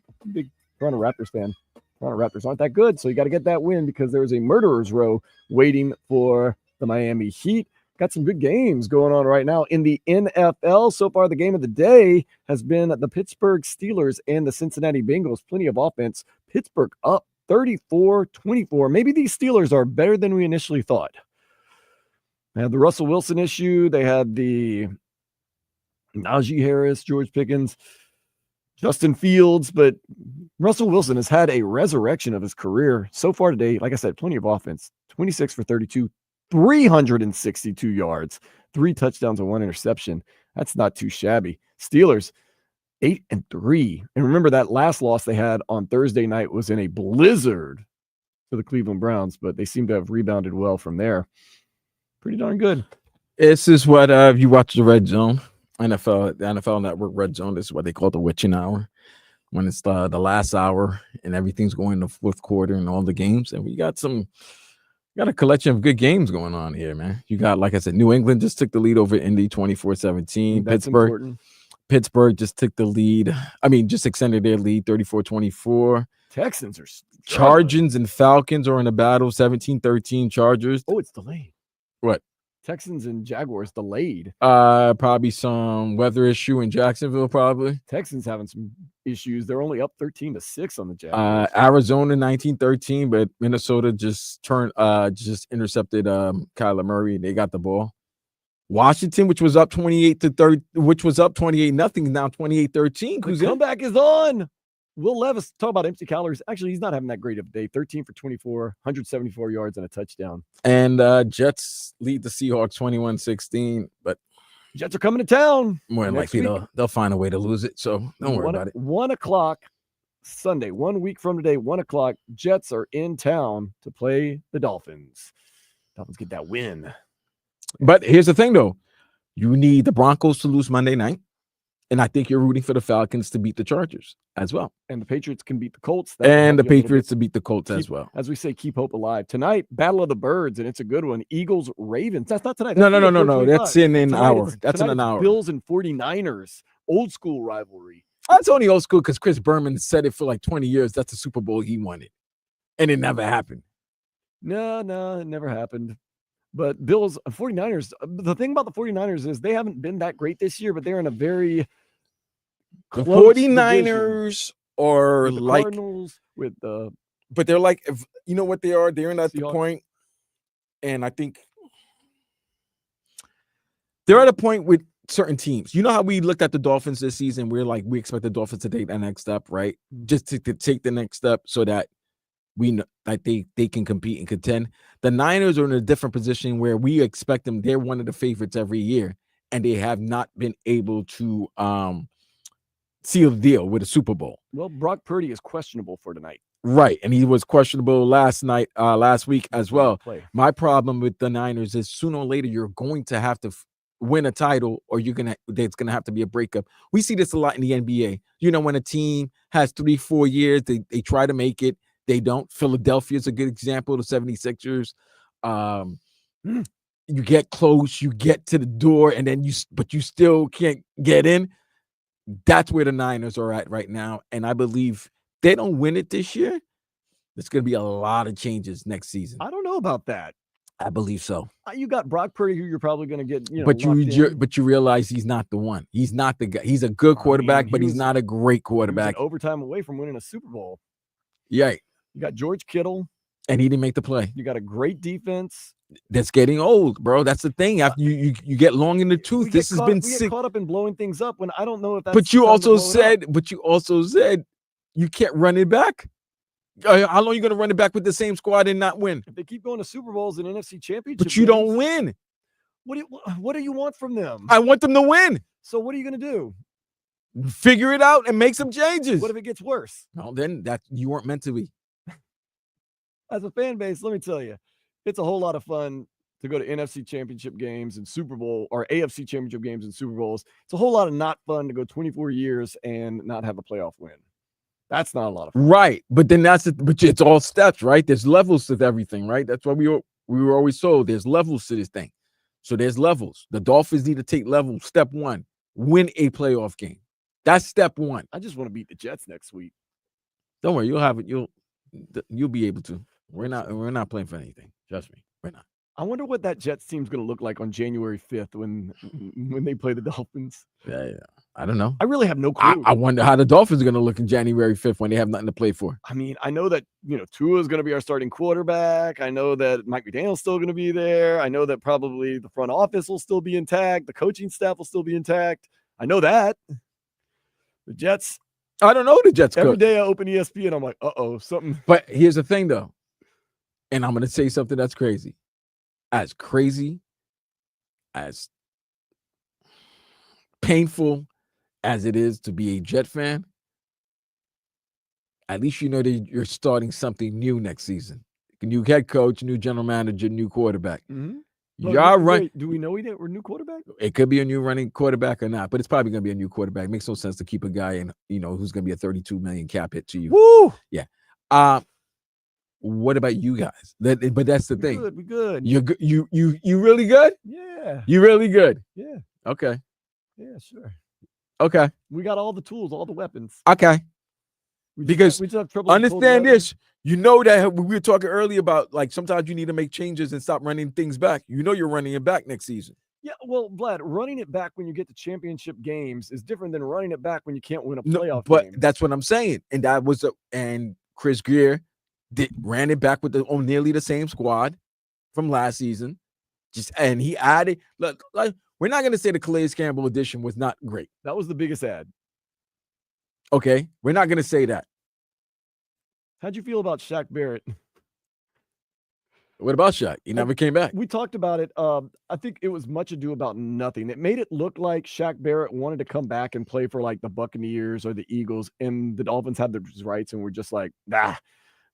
From what I'm understanding is that Shaq Barrett with Kay Adams made some mention about thinking about coming back, and he put his reinstatement papers in at the deadline just to keep his options open. But from what I'm understanding, he never really even had a conversation with the Dolphins about anything coming back or being released or anything like that. I think he just put the papers in. So you just testing waters. Yeah. I mean, you want to keep your options open, Vlad. So I don't think the Dolphins had any malice towards him, and I don't think he had anything towards the Dolphins. I think it was just keep my options open, see what happens. There's nothing wrong with that. No. But here's the thing. The Dolphins had beaten the Packers, and he was 6-6. Oh, my God. Joe Burrow's having a terrible game. Yeah, I know. Shaq. You call Shaq Barrett. You call Bradley Chubb. Yeah, right. Bradley Chubb just got paid for a season. Bradley Chubb And also didn't saw take a play. He also saw what happened to Jalen Phillips, and he's not going to rush himself back. And, Whoa. Jalen Phillips' injury wasn't because he rushed himself back. I don't think that was that. He just got nicked up. I know, but still. Nah. Still. But his injury is a little bit more serious than Jalen's, because they figured out after the surgery there was more that was hurt, and that's why they had to do that's why it's been such an extended delay. In addition to problems. Look, these guys want to play. I don't like the people that say they're like, they don't care, they're just taking money. No, these guys really do want to play. They're just not ready, or they're not capable of playing at the time. So I don't ever give people a hard time on that, because they want to be out there. They want to be playing. See what happens. But yeah, to get Bradley Chubb back, and I think if you beat the Packers, things start really like cooking. Now you got to kind of wait and see what happens with other teams and the Jets and all that other stuff. We'll see. But I mean, Patriots, they're giving you a chance by defeating the Colts right now. They're up on the Colts, not defeated. But okay, they beat the Colts. All right, cool, but you lost. Yeah. You know what I mean? Yeah. Like, you didn't get a game, you just stayed there. So when you stagnant. really think about it, you really lost the game. You lost the game because time is running out. Pretty much. Yeah. Because if the Patriots hold on, that was a winnable game. Falcons hold on, it's a winnable game. Falcons are losing, by the way, 17-13. Oh, 5 right. minutes left. If Falcons come back and win, you could have got a game on the Chargers, but you didn't. Now you got to get ready on Sunday. And now this is where I'm going to ask him again for Mike McDaniel not to lose the locker room and start losing everybody, because that's the other thing we have to think about. How the season ends is going to be a good an indicator of how next season begins. Because if this season ends bad, Mike McDaniel starts off next season like 0-2 or something to that effect. Yeah. They're not gonna want to hear from you anymore. They might start tuning you out. You don't want that to happen. No, you don't. Mike McDaniel, though, he has shown a little bit of ability this year. He's not barely played Raheem Mostert, sacrificed him, it seems like. I mean, you fumbled, but I mean, whatever, man. Yeah. I mean, he was done already. I think Raheem Mostert's just nicked up. He's been nicked up all year long. That's part of the reason why he hasn't played as much. Plus, Devon Achane has made it hard to take him out of the game, and that's what it's all about. Make it hard for me to take you out. Make me play you. You do that, Devon Achane's going to wear himself out, though, man. He's catching passes, running all over the place, running inside. It's one of those. He's their best receiver and their best running back. Yeah. Although Jonnu Smith has really come on lately, so you have to feel good about Jonnu. But yeah, this offense, and then once again, this offense seemed to have it really going, and then they went to Green Bay and scored 17 points. Although they did get to the 1 yard line, then failed miserably on those 4 plays, which I still to this moment don't really. We've gone through it. I still don't know what happened. Felt as though maybe I don't know. Mike McDaniel, though, I'm buying it in again. They're going to finish the season strong, just like I was buying that they were going to beat the Green Bay Packers because they're due, and they've changed the narrative, and now the narrative just seems to be more and more true. We'll see. Like I said, the last 2 games of the year, Cleveland and New York Jets on the road, most likely cold weather. See how our Dolphins do. Can they change the narrative? Maybe get into the playoffs. Maybe not. Miami Hurricanes probably not going to the college football playoffs. We'll talk more about their debacle. Yeah, because the AP rankings did come out. Okay, well, there's still a championship week, so. No, I know, but where they are ranked right now, this is an indicator of how the college football playoffs might look like. They're not making the playoffs. We'll look at that next here on 560 WQAM. I'm Ben on the bio from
So you're saying there's still a chance?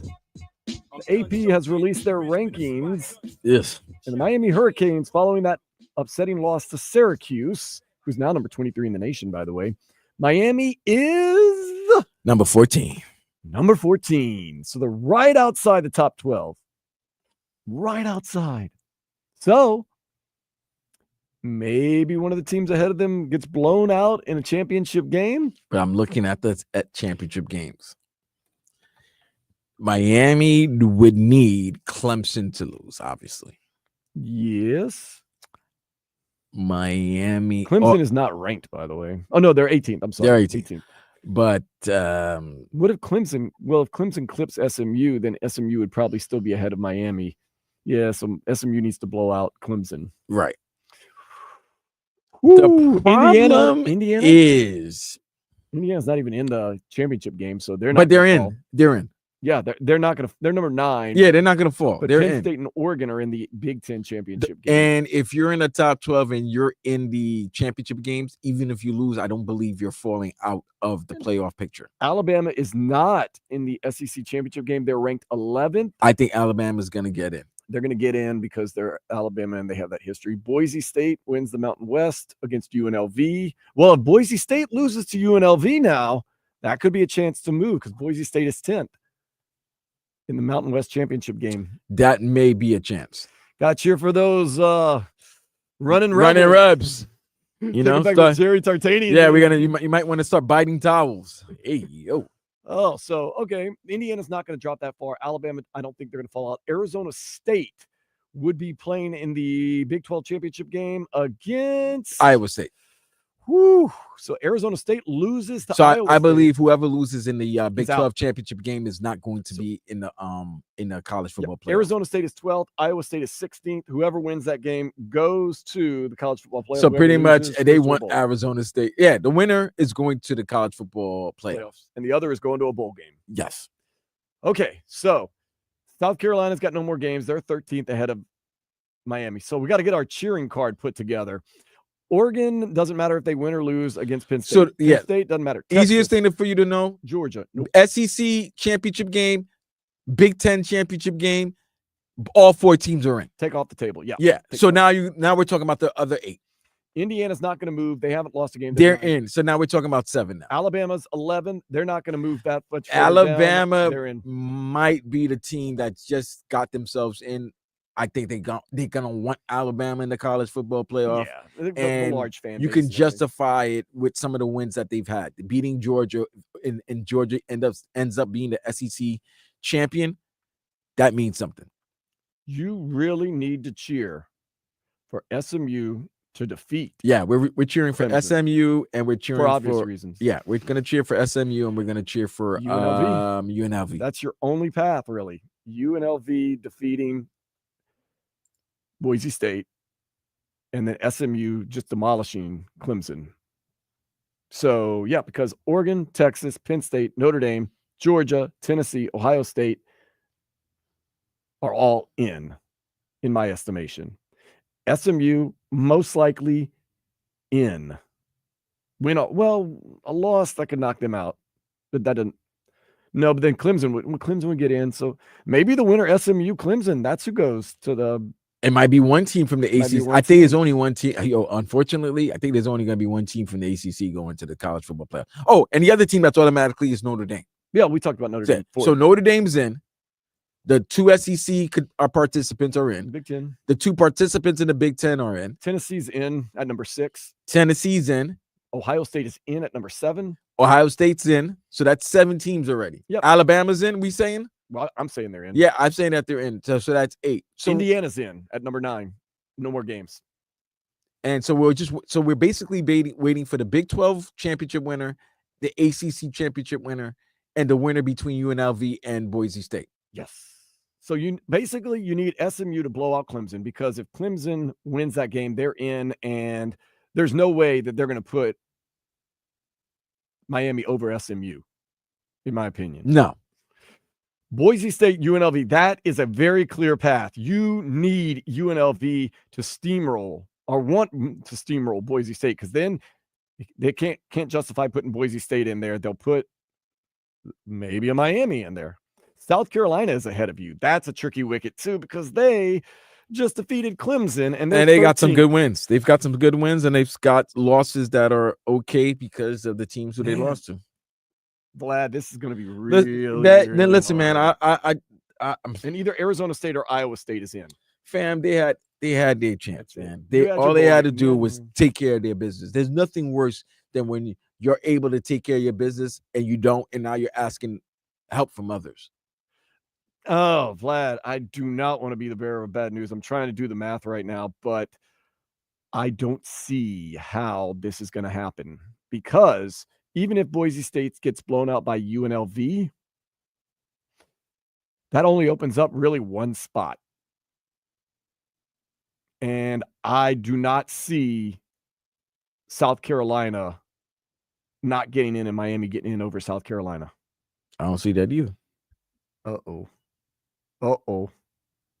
I told you, doing the math. There's logically no way in for the Miami Hurricanes because they messed up yesterday. No, there is. There's still a chance. No, but I'm saying logically. But logically, no. Logically, because we're going to go through let's just, for reference sake, we're going to take it number one, Oregon in no matter what. Texas in no matter what. Penn Listen, State I'm just saying, the SEC and Big Ten teams are automatically in. So that's 4, right? Georgia in no matter what. Tennessee in no matter what. Ohio State in no matter what. The winner of SMU and Clemson, you could say whatever. Automatically in. Indiana at number 9, no more games in, probably no matter what. Now you're at 9 teams. Alabama at number 11. They're in. 10. Now you have 2 openings, Boise State, Arizona State. We know the winner of Arizona State and Iowa State. They're going as the Big 12 representative. That means there's one spot, and your only hope is that UNLV blows out Boise State. And for some reason, the voters, with neither team playing, South Carolina and Miami would jump South Carolina. South Carolina just beat Clemson, and they're in the SEC. And what other wins have South Carolina had this year? Let's see. Vlad. Oh, man. Let's see what old Gamecocks have going. Let's look at their schedule and see how they did this year, what type of wins and losses they had. They beat Old Dominion barely, 23-19. They beat Kentucky really bad, 31-6. They lost to LSU at the last second, 36-33. They killed Akron.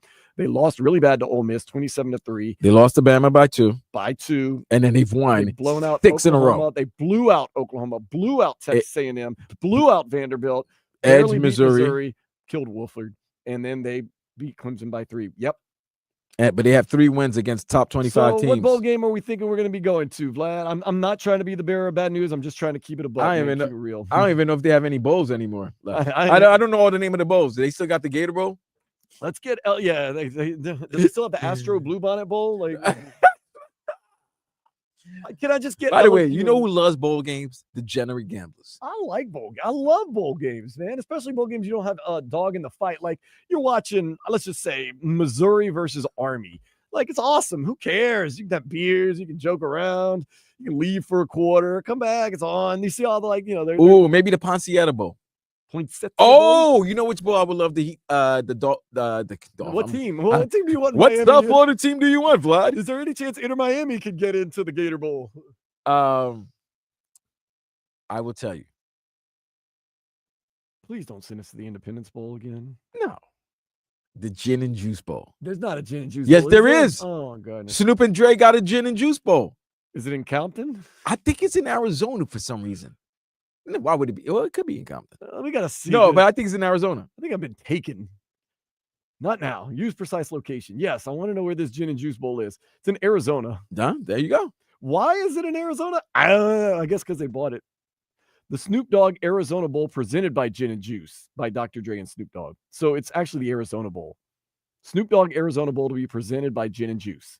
Now, you know what the winning team gets.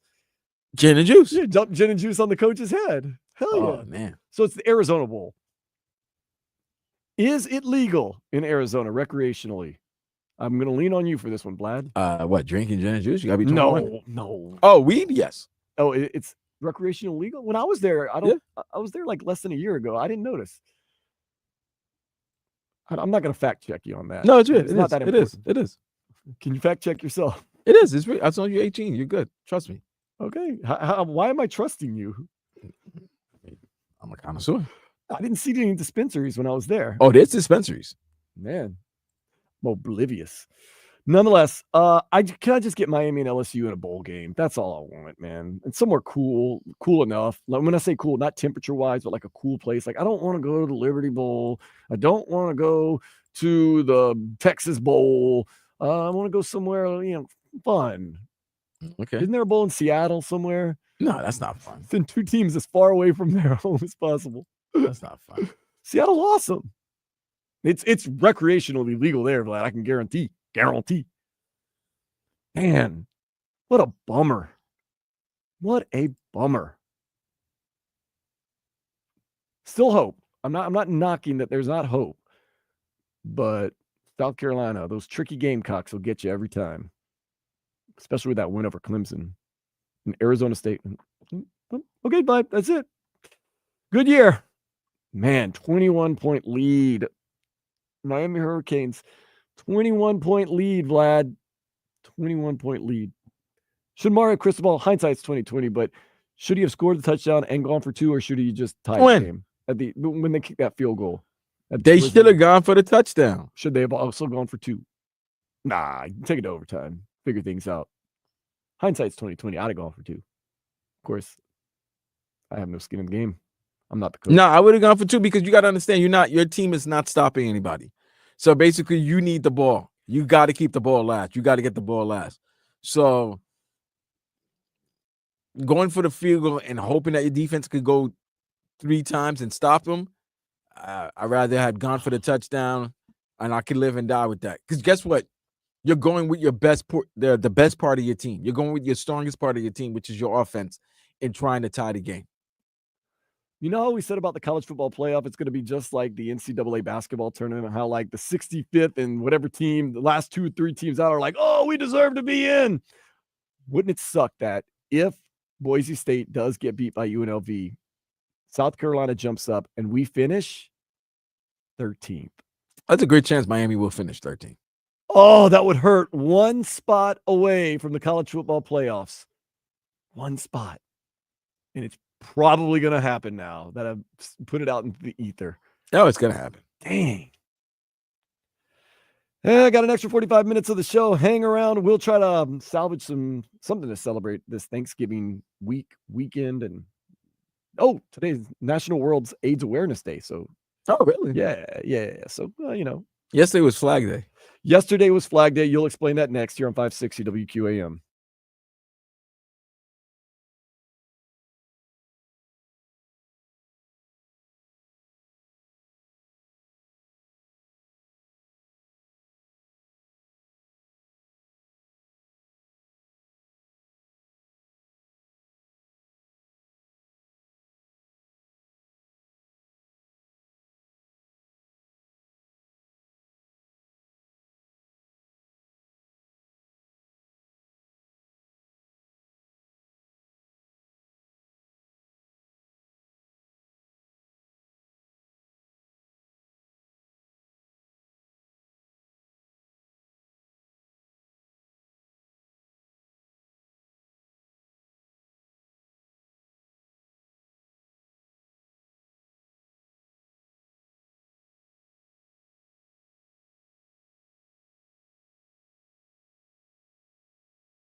Back at you for an extended version of Sports Day, taking you up to 4:45 when preview with Alejandro Solana. Then Tommy Ty going to have the pregame. Jason Jackson, Amy Audibert, or actually just Jason Jackson going to be on the call because they're in Toronto. Then Tommy Ty. Oh, Amy didn't go?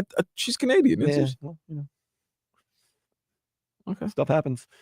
And then, last but not least, you get the post game with Tommy Tig and Alejandro Solana. These NFL games are heating up. We got some games going on right now. Very, there. Got to give your credit, like you said, Vlad, to Anthony Richardson helping bring back the Colts against the Patriots. Dude, it's over. And they won. Did they miss a field goal? Oh, yes. Oh, my God. Colts win. I'm watching it right now in the red zone. So Slay from the Patriots, a kicker, is going for a 68-yard game winner. And if it would be against man. If it would be against the Dolphins, Dude, fine. I'm gonna tell you, I'm not gonna BS you. It was online. These kickers, it was online. They've got bionic legs. It was online. He just missed it by a couple yards, but damn. That would have been something. That hurt a little bit with the Patriots losing to the Colts. It doesn't really. Well, I mean, it does, but you need all the help you can get. You do need all the help you can get, but you also needed the Chargers to lose, and they did not lose. They beat the Falcons 17-13. Interception by Kirk Cousins. Hurt me a little bit. Yeah, towards Kirk the Cousins end. is garbage, and so are the Falcons. But go ahead. But here's the thing, though, Kuzan. Getting tight. As crappy as the Dolphin season has been, as crappy as the Jet season has been for myself, Patriots. They're not the only contenders who've kind of disappointed this year. Oh, the biggest is the Bengals. Goodness gracious. It is going to be a toss-up between the Bengals and the Jets, because at least Miami's still 5-7. But you felt as though the Jets were going to do what they do. No, I didn't. I really thought Minnesota won. Minnesota. Yeah, big sack at the very end of the game by Andrew Van Ginkel. And they just threw an interception. Griffin, the cornerback, intercepted Kyler Murray's pass. So Minnesota's going to win 23-22. Close game in the MetLife, 26-21. Jets are driving. And we have Pittsburgh and Cincinnati, which is 41-31. But the reason why I said that about Cincinnati is because Joe Burrow was putting up ridiculous numbers this season. He and Jamar Chase are leading the league for quarterbacks and receivers. And here's the problem. So Burrow got paid, right? And Jamar wants to get paid. And then they're putting up the numbers, but you're looking at the results. Because as great as those numbers are, W&L record is not what it's supposed to be for the numbers that they're putting up. Right? What do you do? Oh, you sign Jamar Chase, you keep the team together. Okay. Or do you trade? No. You don't trade to get more pieces because you definitely need defensive help and you need O-line. Pittsburgh, this game. This game has been over. This season is over for the Cincinnati Bengals. Go ahead and text me, 305-567-560. I can't believe. Wait a minute. He was stopped at the 4-yard line and they pushed him all the way in. What you call a team? Oh, and the team they call giving up. That's what you call giving up. I don't know. I think they might have called forward progress on Najee Harris right there. They might have called. They might have. All right. Because I saw a timeout. I think you wouldn't call a timeout after a touchdown. Yeah, but you still, definitely won't. Getting manhandled like that for 4 yards. But that was exactly, fam. Like, why you look at manhandled like that? Not a good sign. Vikings, they beat the Cardinals 23-22. Interesting enough, the Texans are putting the finishing touches on the Jaguars 23. Trevor Lawrence was knocked out of the game with a concussion. Okay. That was a delayed game, too. So Travis Etienne, 13 carries for 46 yards. Big disappointment, my fellow Haitian. He's been hurt, man. He has been hurt. I'm so unfortunately. Big disappointment. We got some good games coming up. The Saints and the Rams. Ooh. No, it's not. You don't know. No, it's not. This ain't Drew Brees and this ain't young Jared Goff. There's no Todd Gurley. No, this not young Kamara. No, this ain't the NFC Championship. The Panthers Bucks excite you at 4:00? No, it doesn't. But for some reason, I'm gonna watch. I do like watching Baker Mayfield, man. I like Baker, and also, you know what? I am gonna watch this game. You know, I'm gonna tell you why. No, you're not. Yes, I am. I'm gonna tell you why you're not. I'm gonna tell you why I am. Okay, go ahead. Falcons lost, so if the Buccaneers win, Buccaneers and Falcons will be tied for first place in the NFC South. Oh, and you know who'll be right behind them? The Saints. There you go. What's your record? 4-8? No, they've gotten a little bit. I think they're like 4-6 or something like that. No, there's no way. We're in week 13. 4-7. So you're 4-7. If you win and beat the Rams, and Carolina somehow upsets Tampa Bay, you're only one game behind first place. Yeah. Holy muff! Now Wow. listen to this. The reason you're not going to watch Buccaneers Panthers Why is that? because Eagles Ravens at 4:25. You got me. You got me. I'm Touche. looking ahead. Touche. That is going to be a game, and I'm going to tell you. Touche. You want to keep it a buck, Vlad? Oh. The Eagles are really good. No, Eagles are really good. I just hate their coach. He's dumb. It's a fun thing to say he's got a punchable face, and everybody hates him. No, it's not Eagles even a fans punchable hate him. face. I'm past the punchable face. He's just dumb. He's got this Eagles team flying high. He just dumb. For 3/4 of the time he's been at that team, he's had them flying high. First year, unbelievable Super Bowl run. Last year, first half of the season, 10-1, and then now this year they're right where they need to be. Oh yeah, New York Giants. By the way, you get everything that's coming to you for. Are they the trading- worst for- team in football? for letting go of Saquon, for choosing Daniel Jones over Saquon Barkley? Just let that marinate. By the way, here's another thing I want people to do. Hey, you don't have to worry about it. Well, you do. Okay. Your other team does, but the Dolphins don't. I don't want no more hard knocks from any of my teams. Think about all the hard knocks. The last 3 hard knocks. Think about what's happened to those franchises. Jets hard knock. Injury to Aaron Rodgers. You get the Dolphins hard knocks. Dolphins hard knock. Injury to everybody. Injury to everybody. Jalen Phillips, Bradley Chubb, everybody. Everybody in their mother. And then it was the Giants off season. Injury to the fan base. They let Saquon go. Daniel Jones, the whole 9. I don't think you should do hard knocks if they ask. How did that come about that they thought Daniel Jones was a better, more viable option than Saquon Barkley? The position. Just strictly because of the position. Goodness. Tonight, 49ers and Bills at 8:20. Then Monday Night Football, Broncos and Browns. Okay. I'd like to see what Bo Nix and Sean Payton have to offer. Jameis Winston, he's cooking a little bit right now. Doing all right. Green Bay Packers and Lions, that's going to be the Thursday night game. That's interesting. I can guarantee you that a bunch of the Packers just throw up a dud. They play their best game against the Dolphins, and then the Lions go in there and get. Who is the best team in the NFL right now? Is it the Lions? Is it the Kansas City Chiefs? Or is it the Philadelphia Eagles? Well, I always go with the champs. Come on. Right now, though. Right now? Right now. Not, in the long run or overall. Oh, if you're asking me right now. If the team that if they mano a mano played this given Sunday, who would be the best winning team in the league? Man, you can make a case for the Lions, the Chiefs, and I'm making a case for the Eagles. You can make a case for those two. Is there anyone else? I mean, you could say the Vikings, but the Vikings just always seem to squeak by. I don't know.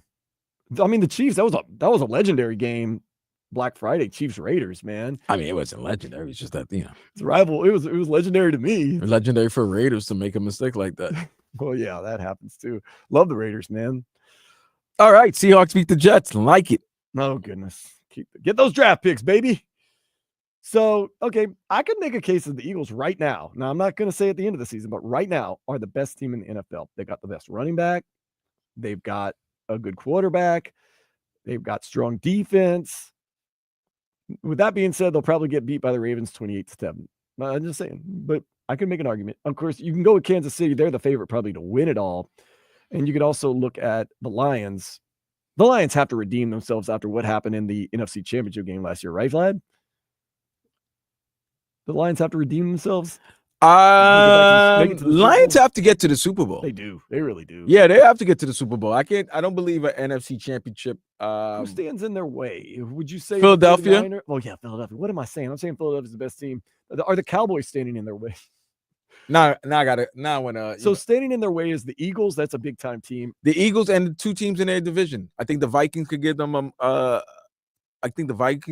a game, and I also believe familiarity. The Packers. Hey, listen, I know I crap on the Thursday night games, but they've had some good games over the last 3 weeks. The Amazon Prime. They really have. You had Philadelphia, Washington.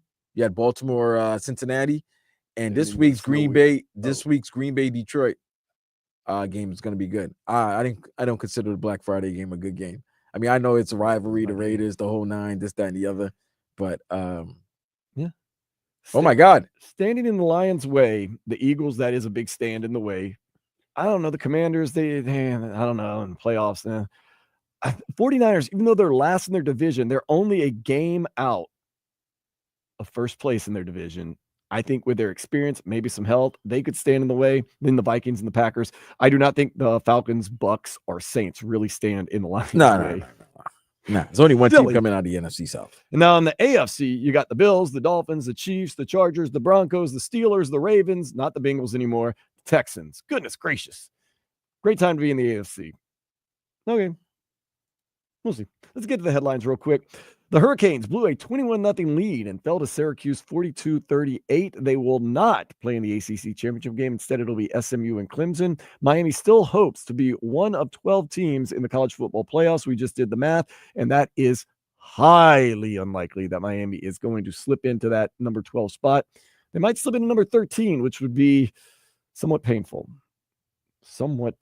We don't know. Still got championship week coming up. 9-8 Heat are in Toronto to play the Raptors today at 6. Miami's favored by 4.5. The Panthers donutted the Hurricanes yesterday 6-0 thanks to Spencer Knight. Glad to have Spencer Knight back in the between the pipes, as they say. Next up, a trip to Pittsburgh to play the Penguins Tuesday at 7. Facts are facts. Tua Tagovailoa is now 0-8 in games 45 degrees or lower after falling to the Green Bay Packers Thanksgiving 30-17. Miami back in action at home Sunday at 1 against the Jets, who just now lost the Seattle Seahawks. Tough season right there. Tough season. Miami having some trouble. I think it's a combination. Of course, it's a combination of everything. But Tua, Cam Newton said his arm strength gets a little weaker in the cold weather. And we're just a warm weather team. It's tough adjusting to all the cold weather. Miami got to get over that bugaboo. They'll have 2 games at the very end of the season against Cleveland and the Jets. Probably going to be in cold weather. See if they can at least shake that. And maybe, just maybe, like you said, Vlad, the end of the season can sometimes lead into the next season. You win 2 road games in cold weather, kind of feel good about yourself. You get over that hump, that stigma, and you roll it into next season and maybe start off on a roll and start beating some good teams and winning some cold weather games. And next thing you know, you're a contender. Yep. Try not to get too ahead of myself, but nonetheless. Right now, the Canes basketball team, not very good. They've lost 4 in a row. And they lost to Charleston Southern yesterday, 83-79. Charleston Southern is 2-9. Arkansas comes to town Tuesday at 7. Yeah, I think I'm going to that game, bro. I think I'm doing that game. Arkansas is trying to make it back, man. I mean, they've been pretty decent with Musselman. Musselman left for USC. Now they got John Calipari, and he's going to – I mean, not even that they needed that much turning around, but he's going to supercharge that program. Plus, they got a pretty good history over there at Arkansas. So, interesting stuff. Lionel Messi, he's still in contract talks with Inter Miami. We talked to Daniel Solana. I'm telling you right now, this is what's going to happen. You can mark my words. You can mark the tape. You can do whatever you want. Messi is going to play with Inter Miami, and he's going to continue to compete internationally until the World Cup here in Miami, and that will be his swan song. Until I am proven wrong, I am staying with that one right there. Just saying. MLS Cup, it is set. The final, LA Galaxy will face the New York Red Bulls Saturday at 4. And like I said, interesting note, on this day in 2012, David Beckham won an MLS Cup with the LA Galaxy and retired. It was 2 in a row for him. He said, I'm out. David Beckham, one of the men that helped grow soccer in this country. He did. All right. I mean, Pele did that too, All right. No, January 18th, we're trying to put the feelers out there to see if we can get into Chase Stadium for some coverage of U.S. men's national team versus Venezuela international friendly. Now, remember, Venezuela, the only CONMEBOL team to never make it to a World Cup. But we'll be there. Well, I'm trying to do a show from there, to be honest with you. I might have dog. I might have to, you know what? I might have to ask my homegirl if she wants to come through. Her and her beautiful friends. Her beautiful Venezuelan I'm friends. sure we can find a nice tailgate spot. No, I mean, I'll start my own. We all know where.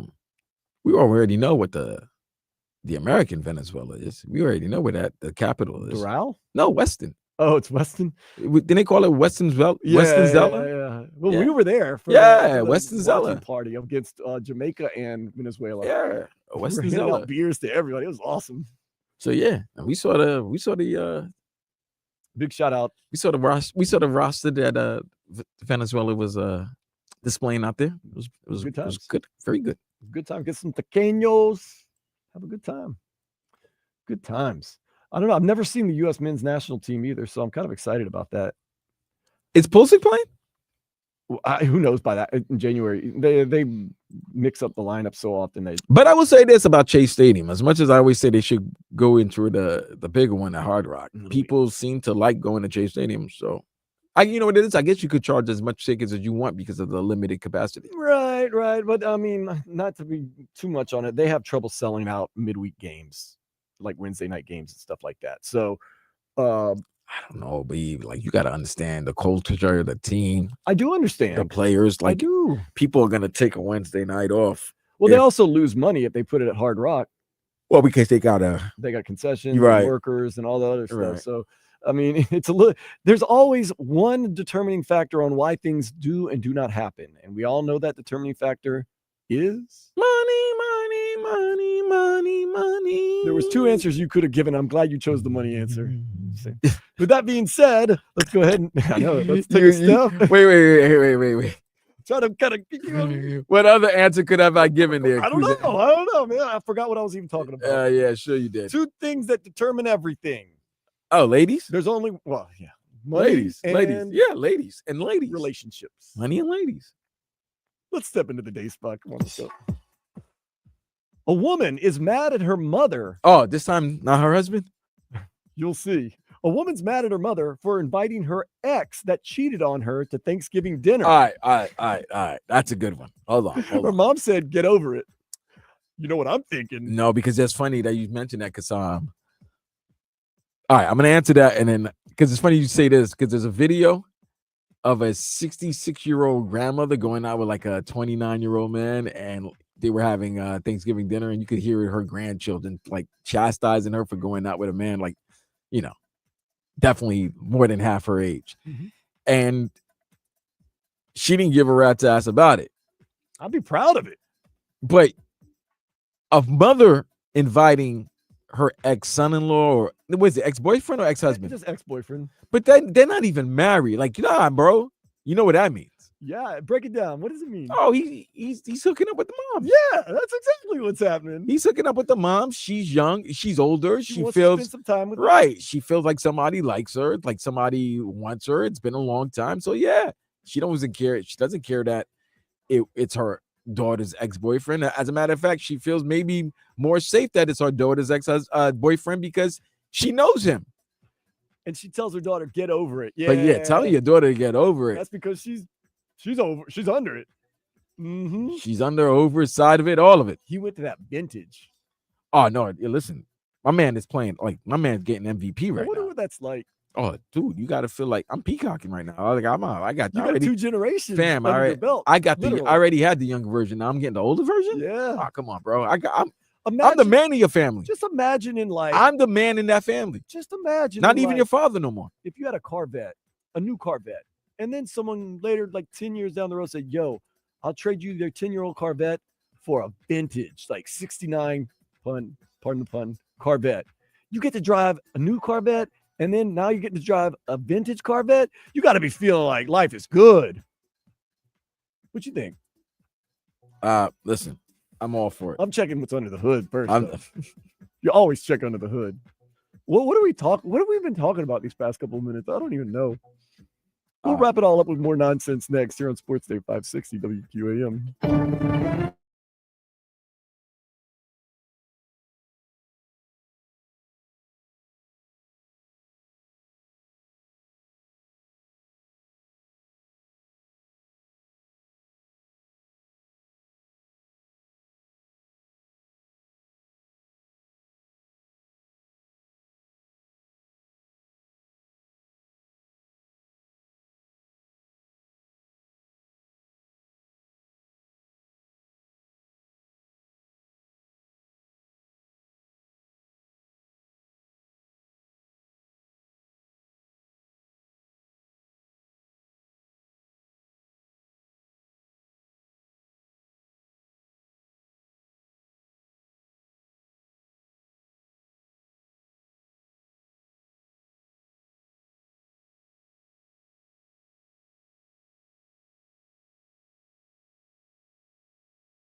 Alrighty, last segment of the show, getting ready for pre-heat with Alejandro Solano. I know Tommy Tig is running around here. I told him to come on in, but he said he had to eat something real quick. Let Tommy eat, man. He's gotta have to. He's he gonna has to have take his to. medicine, so yeah. Yeah, he's got to watch this Heat Raptor game. Yeah, he got a gauntlet ahead of him. Not gonna be. We're not gonna be on December 4th or anytime this week. Well, you might be on. I'm not. Never know. So I got a shout out to Hove. Jay-Z will be turning 55. Like a vintage wine. 55. Him and my boy Paul Bauer, former WQAM legend here. Paulie, the white guy. He's to be celebrating his birthday on Wednesday. So happy birthday to those guys. And what are you doing the rest of the day? You gonna get some Chinese food?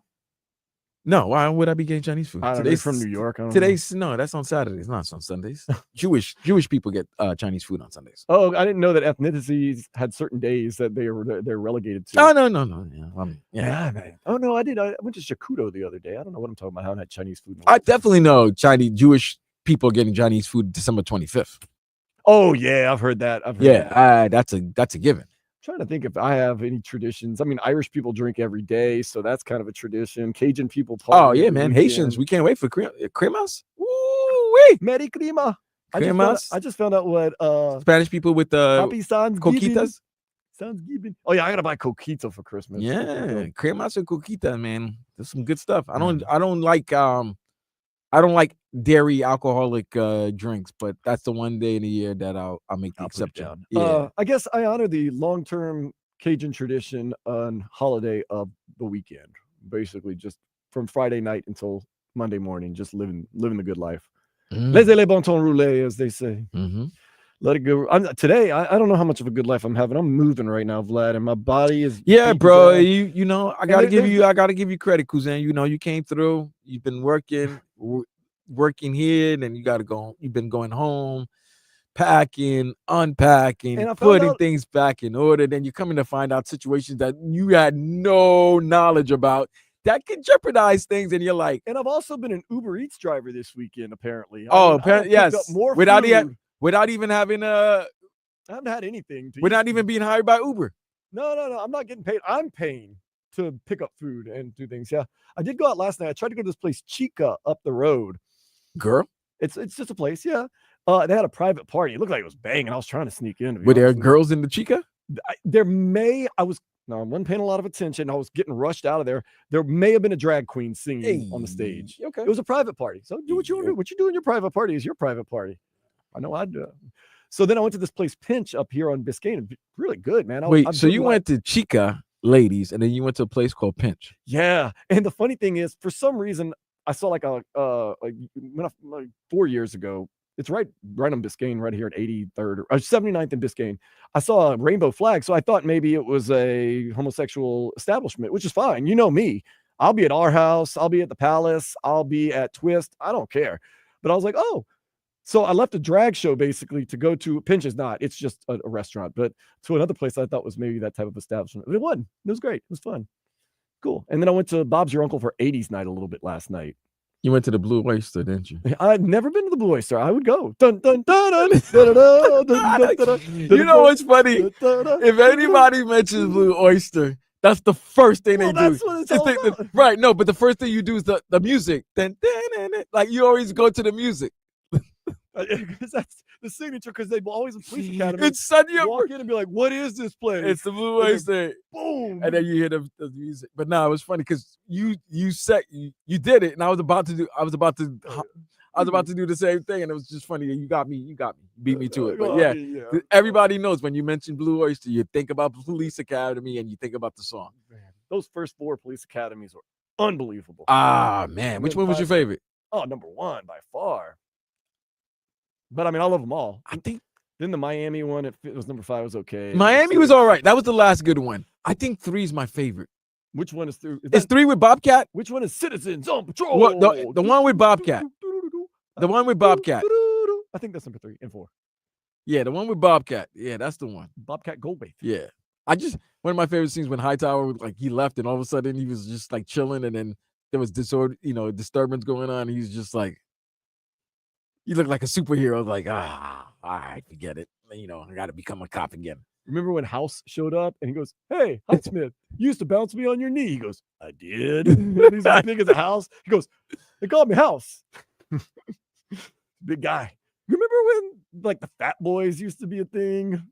Yeah, in the 80s when when they were younger. Yeah, remember when it was like not cool, but like fatness was celebrated? Well, let's be careful here. That's what I'm saying. Fatness is always celebrated. Okay. We don't body shame here. No, we don't. But if you were an agile, big person, you were good. You saw what happened in Rerun. Fred Berry was just always dancing, stealing music from the Dewey Brothers and the whole nine.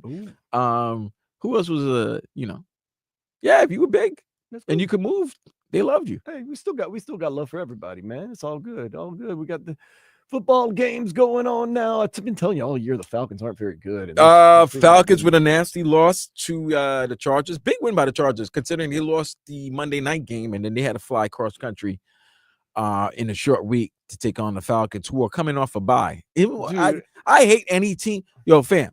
I hate any team that comes off a bye and loses. That's tough, man. You're gonna have to walk a little bit back your Anthony Richardson statement. Oh no, he's raw. His numbers are terrible. But They you know won. what? In a game like this, your talent is better than right now than Drake May's talent. But that was a good win. Keep their playoff hopes alive. Anthony Richardson had 109 yards of passing. I know, but he was running the ball. He ran the ball. They ran the ball. They made plays. Their defense made plays. Tampa Bay Buccaneers. And another thing, give Shane Steichen credit, because this is 2 years in a row. He was a rookie coach last season and almost had his team win the division and get to the playoffs. And this year, what are they now? Right now, they're 6-6, I believe, after that victory. So with a quarterback who's raw, he needs so much tutelage. He didn't play a lot in college. He didn't have that many snaps in college. He got knocked out early last season, probably 5 games into the year, and then this year struggled, got benched, but that benching might have been the best thing that happened to him. Here's what's going to be funny now. Now you can bench these young guys now, these young bucks, because look what happened to Bryce Young when he got benched. Came back. Look what happened to Anthony Richardson when he got benched. I can't say they're still good quarterbacks, but yeah, they came back. Oh man, they came back playing better. Teams are playing better. And I will say this, after the game, after he scored that game-winning touchdown, or was it the 2-point?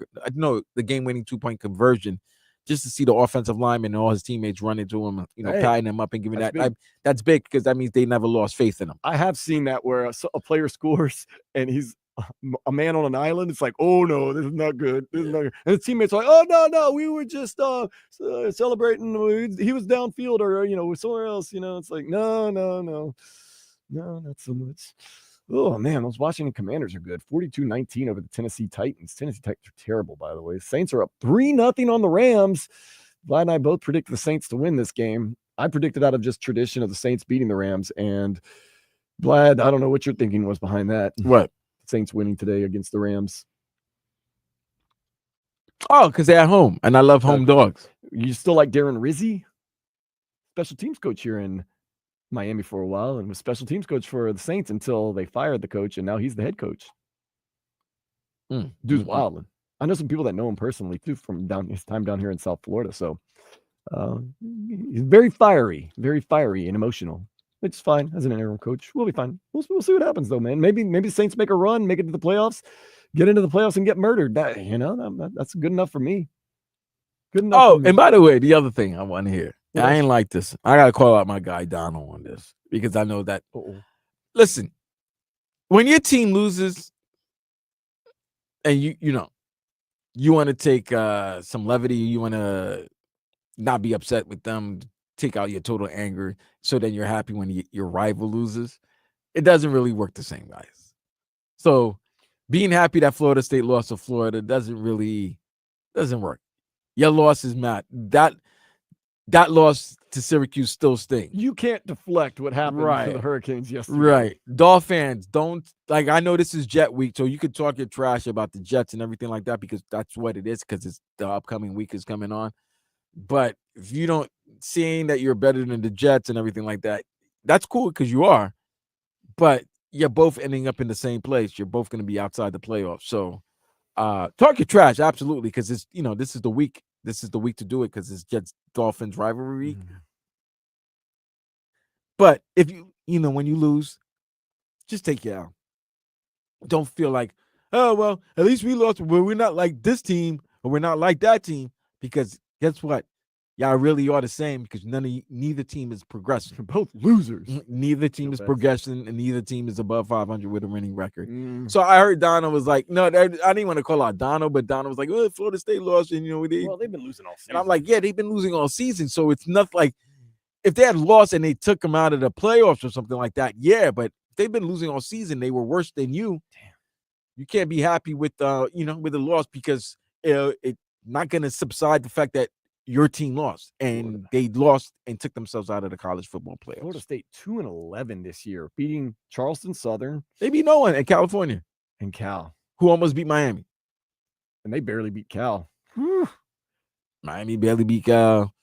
Our teams barely Almost beat. doesn't count. It doesn't matter. Yeah, like So you know what I mean? Like win. That's all that matters. There's no difference. But man, yeah, I just don't like when I was like, it was cool, but then it's like, you know what? I know we all love. I love pettiness, but it's some pettiness that's just not even. It's like, nah, that's not worth it, because it's still not gonna It's still not gonna take away the fact that you had a 21-point lead and you choked it. It was a sting, man. It's a sting. 21-point lead with everything to play for. Win and you go to the ACC championship game, possibly the college football playoff, and you just lost. That's the only way. But I wouldn't say you gave it away. You just lost. No, you gave it away. Lost. No. Either you gave it away or they took it from you, literally. Gotta hate those. Well, no, he took the ball away from Respro, literally. Yep, and returned it for a touchdown. And that was the game winner. And now we did the math. It does not look like, very unlikely, if the Hurricanes will make it into the college football playoffs. The path seems almost, it's gargantuan, to be honest. So hopefully we can end the season on a big bowl win and finally get that bowl win after a long time and start feeling better about ourselves. And tonight, though, the Panthers salvaged us last night, 6-0 over Carolina Hurricanes. Tonight, the Heat can get a win against a very bad Raptors team, but as we know in the NBA, anytime, anywhere, anybody. This is gonna be a tougher game, guys. This is gonna be a tough game. I like the over and the total. Throw some math out there. Throw some games. No, it's gonna be tough because for some reason, RJ Barrett, when he goes against the Miami Heat, it's like, would you call him a Heat killer? He is a Heat killer. He is a Heat killer. I always like when there's like these underground guys that are really, really good, but like you don't really hear a lot about them. So when they play your team and they play well, you're like, oh, he's a killer.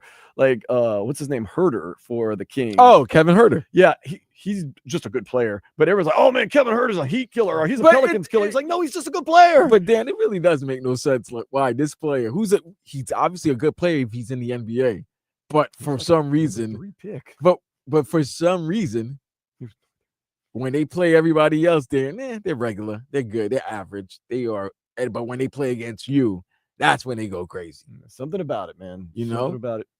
It happens, and it's in all sports. It's one, yeah, especially in baseball. Like, oh, this guy, he's like 16 for 32 when he goes faces this team, but everybody else, he's a regular 286 hitter. But when he goes against this team, he's batting 437 or 500 or whatever. Same thing in the NBA. Does this lineup scare you? RJ Barrett, Grady Dick, Scotty Barnes. Scotty Barnes is good. Jacob Podol. No. Emmanuel Quickly. Wait, they're playing tonight or they're not? No, they're just because that's their lineup is supposed. Quickly is hurt. Grady Dick is hurt. Kelly Olynyk. Kelly Olynyk is hurt.